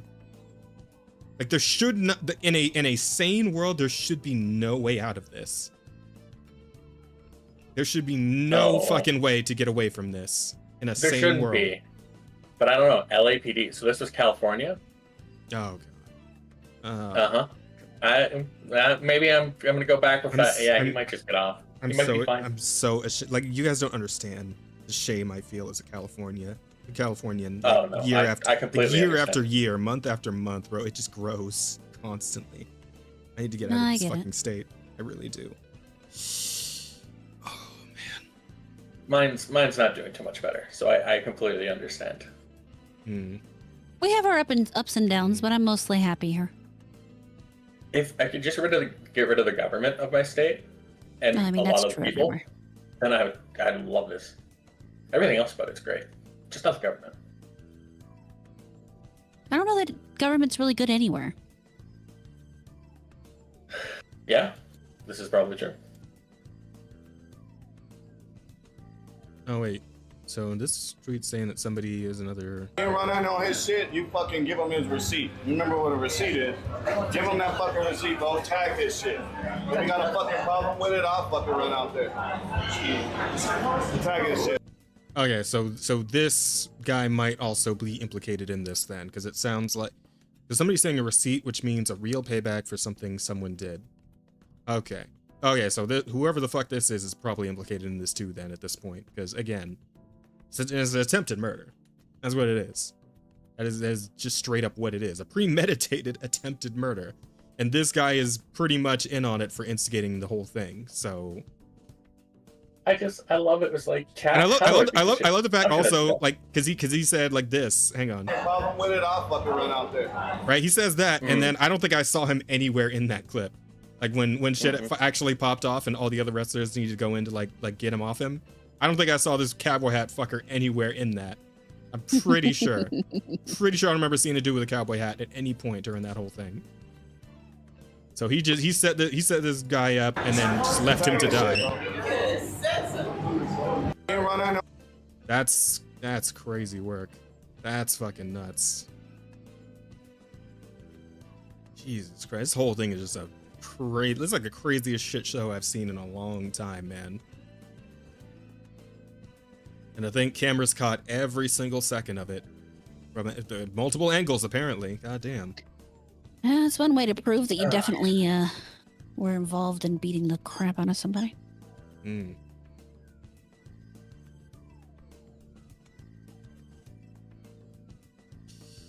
Yeah, so I guess we'll have to wait and see if he finally gets arrested.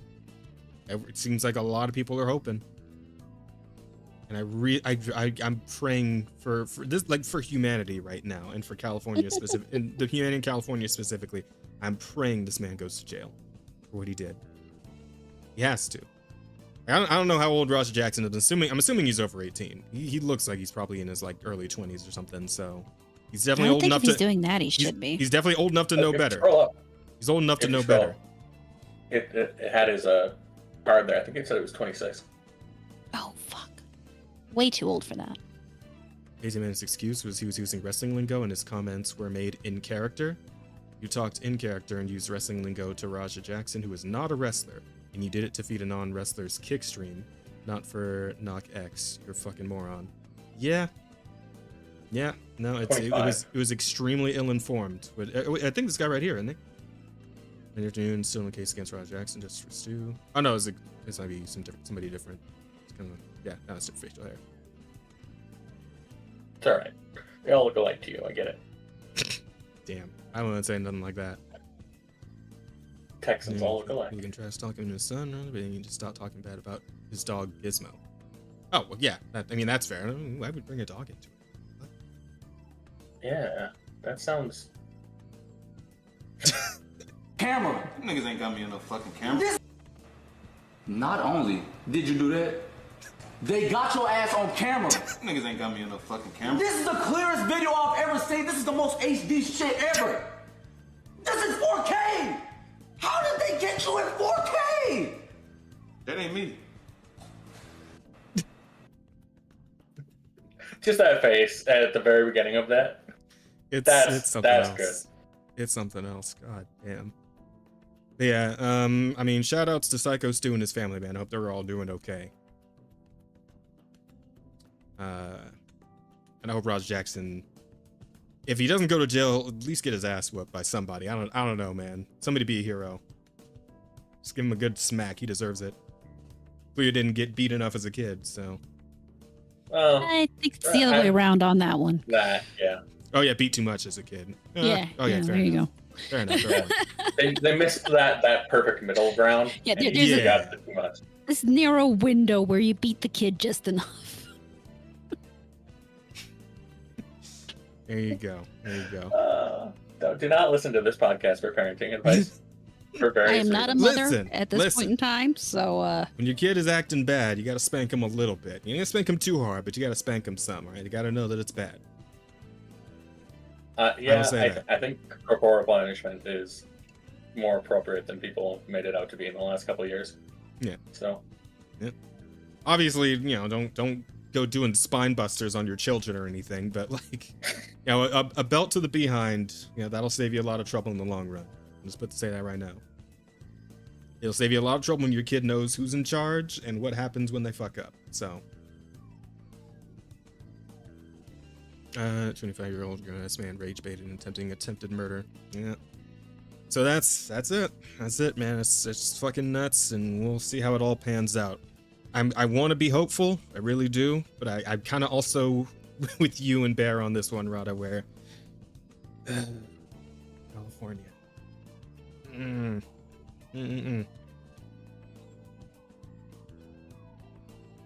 It's all on camera.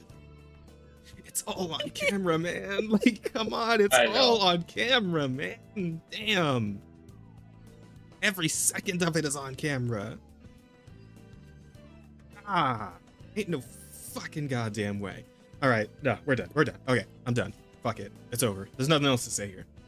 Shit's crazy. Roger's 25? Okay, gotcha. Yep. Yeah.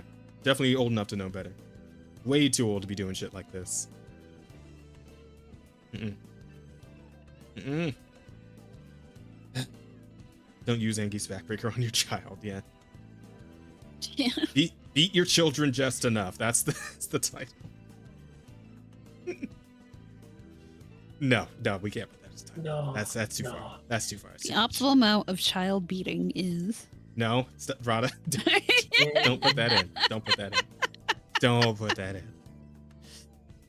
And if you guys are gonna get bad, at least do it on one of the episodes I'm not here, so I don't have to feel bad about it. Mm-hmm. Oh, come on. Let's get. Don't you really want to be part of the group? Let's get into. I'll the final be in chat. stretch. I'll be there in spirit. Let's final stretch this. So let's first figure out what we're doing for titles here. We got quite a few options. Yeah. I still think Horror Amersquada is a pretty strong one. I like that one. All right, hold on. Because I'm not in the spot where I can set that up. 1 second. We have 7. There we go. So we got to ditch 2 or 3. 3. I think Please Like Our Stream's a little weak. Yeah, I just tossed it in there because we didn't have much of the time. No, I think Starter Zone PvP is still pretty strong. I think we should keep that one. I think Save Our Sheep is also a little weak. Dick in our, can we? For titles, have Dick. We can use an asterisk. Or an upside down, or an exclamation mark. I don't know that that really matters. Yeah, I think we'll be okay. I mean, hey, Dick's a name too, right? I mean, they can't get you on Dick. They can't get you on Dick. Oh man. Anyway, let's see. All right, so we got 2. What are the next 2?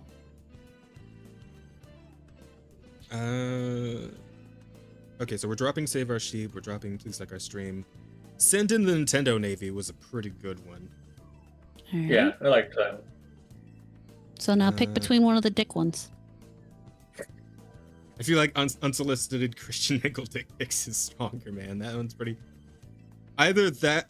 God, dick pic TCG is also pretty good. Oh, fuck. I like the TCG just because it's very short and to the point. Yeah. The way Rada was rattling them off, like it feels like it fits. She's got a binder full of them. Yeah, like I said. Also, you gotta take out the K. I put in the K by accident because it's pick like a picture, not like picking. Right, I fucked that up. So. All right. Don't street fight your kids. Yep. Mm-hmm. It's good advice. What's bad is Raj is the only one of Rampage's kids to do some shit like this. The 2 Japanese kids we don't hear shit about ever. The other 2 kids, same as the Japanese kids. Not about that. It's crazy. I didn't know he had Japanese kids. Yeah, that was part of the hang on, the previous. I didn't actually like play the clip, but yeah, this bit right here, he actually goes into that a little bit. I knew them two wasn't going to college. Roger and his oldest son, whole life, I knew them two wasn't going to college. And my two Japanese kids, I knew that it was going to college. So fucked. I saved up college tuition for the two Japanese kids and bail money for Roger and his brother. So it's so fucked. Don't fuck with him. Oh. Go to jail. I'm just going to bail him out. Roger. If he goes to jail, I'm just gonna bail him out. That's well, great parenting. Good job. Also, the fact that he nearly called his Japanese children Japanese is that's. I was thinking the same thing. thing. That's wild on a whole other level, man. I don't know what. What's wrong with that? That could not be our title, but I wish that was the title. That would have been a fantastic title. I feel like your own dad should be calling you Japanese if you're his like I have Japanese son, right? Like it's kind of fucked up. I don't know. Something about that just seems off and wrong to me. What I've gathered from Black Twitter, that word is Black a Twitter. word that is often used against or towards their own children a lot. Well, there's another word for the children. Rampage is married to a Japanese woman for several decades. Okay. Yeah, I kind of figured it was like different mothers kind of deal. Yeah, remarried and all that shit. It's like one woman's popping out those different kids. It's not usually how that works. Yeah. Anyway. Okay, so we got our choices then?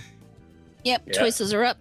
Started so far. PvP in the starter zone is winning. Is that winning? Oh, okay, well, fair enough. I imagine if you were in the same starting zone as fucking Raja Jackson, I imagine that was very true for you. Like Kindergarten Fight Club. Yeah, kindergarten Fight Club. So fucked. Anyway, we got questions, don't we? Do we have any questions? We have a couple, not a whole lot, but we have a few. Okay. First one is from a silent villain, which is one we've technically already answered. Fun question to start with. Did Rampage hit his son enough? Did he hit him hard enough?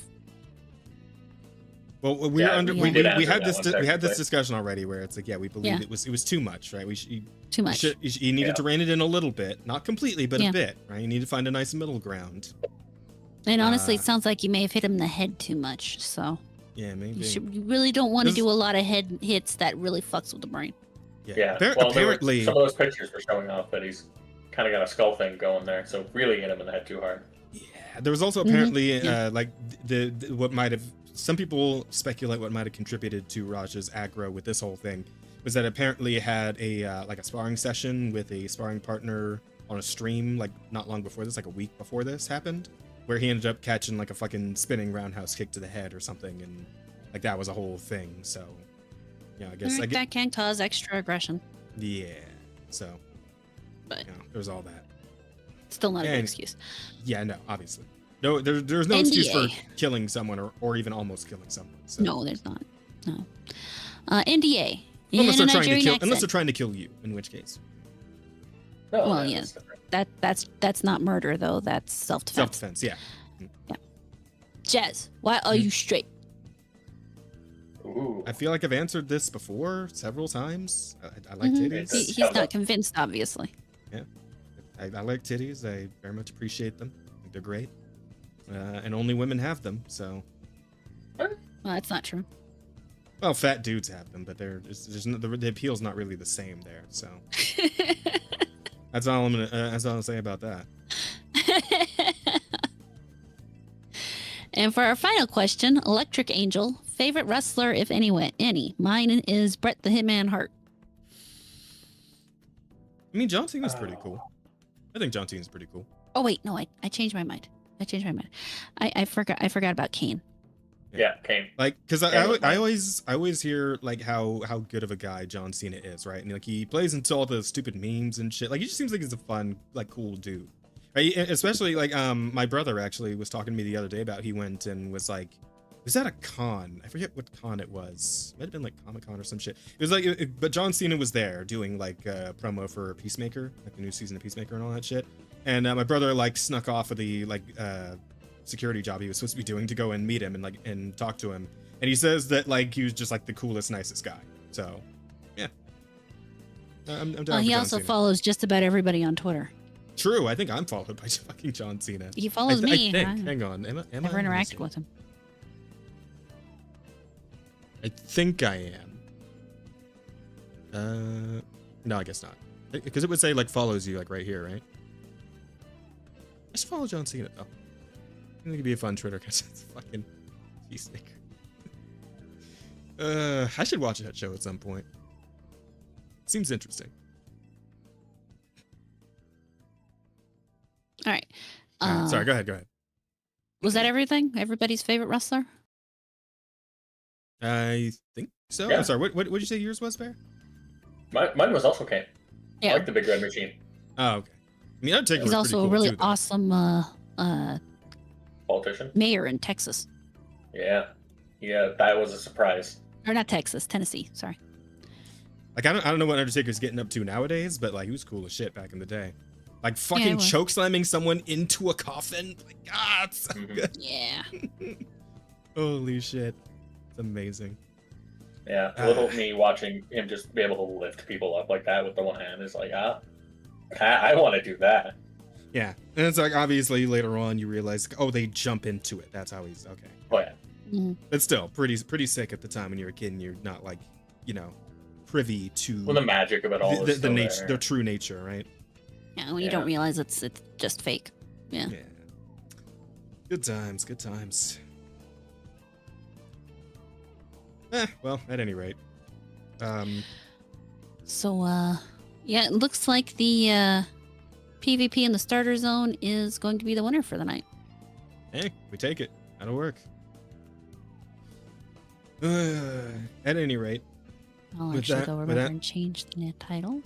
Nice. Thank you, Rada. Appreciate that. Well, if you Oh. don't, then It won't get done. Well, she's the one who handles that. I'm the one who handles getting the stories. And doing and running the stream and etc. Right? Like, we even shit. out the work. I closed the wrong window. Because it's been the last couple.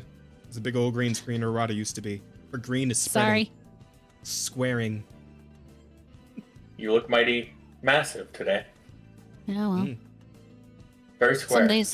Some days I just feel bigger than others. Kind of blobbing out. And Damn. I got it. Damn, Bear. Shit.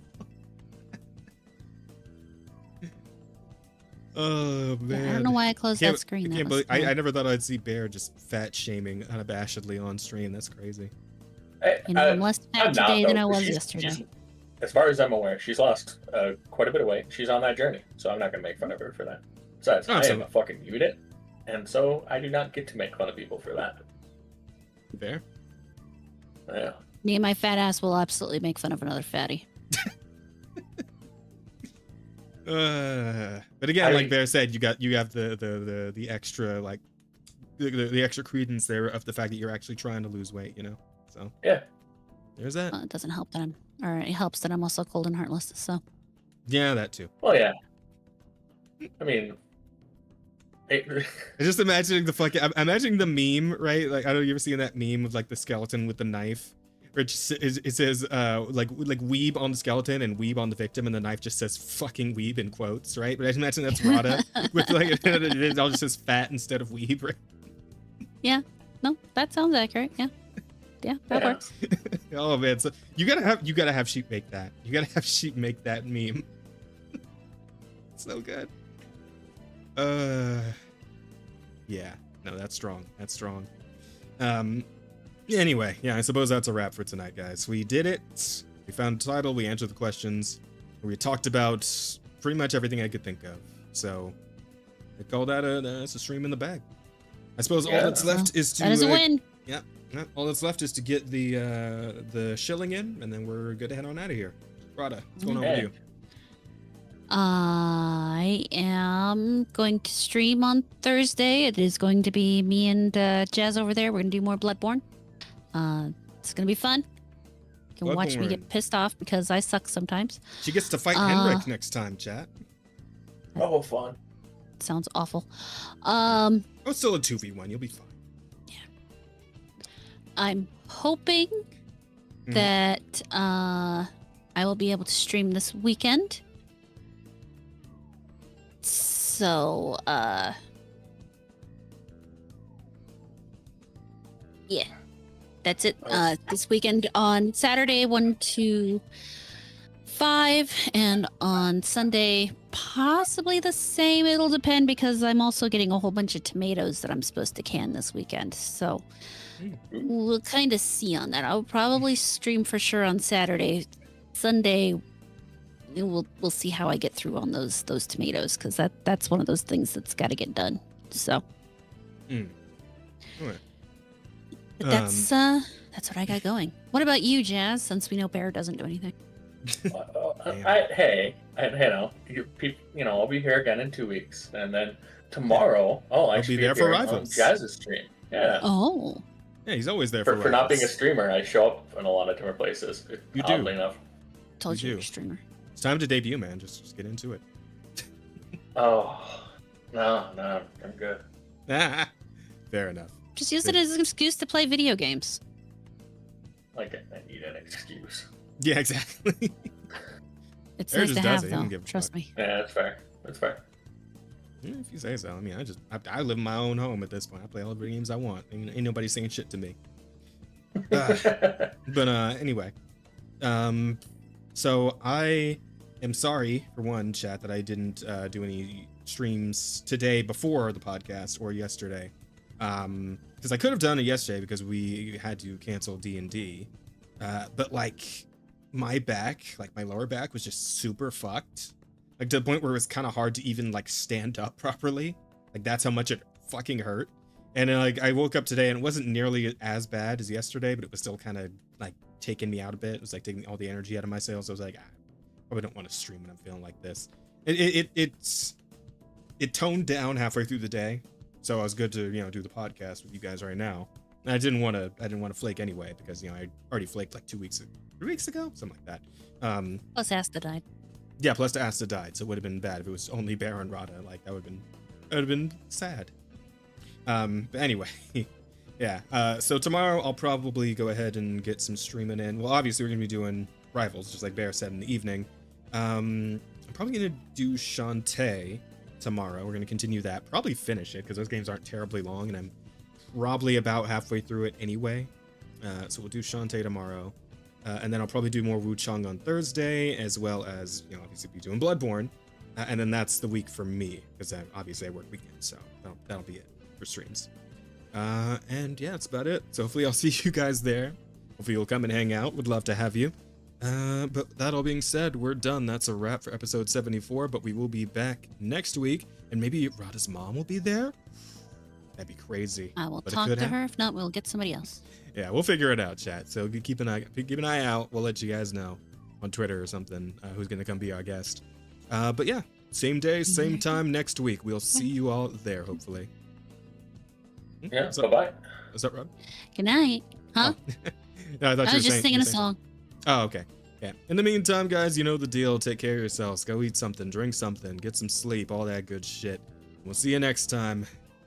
But for now, we out. Later. Bye.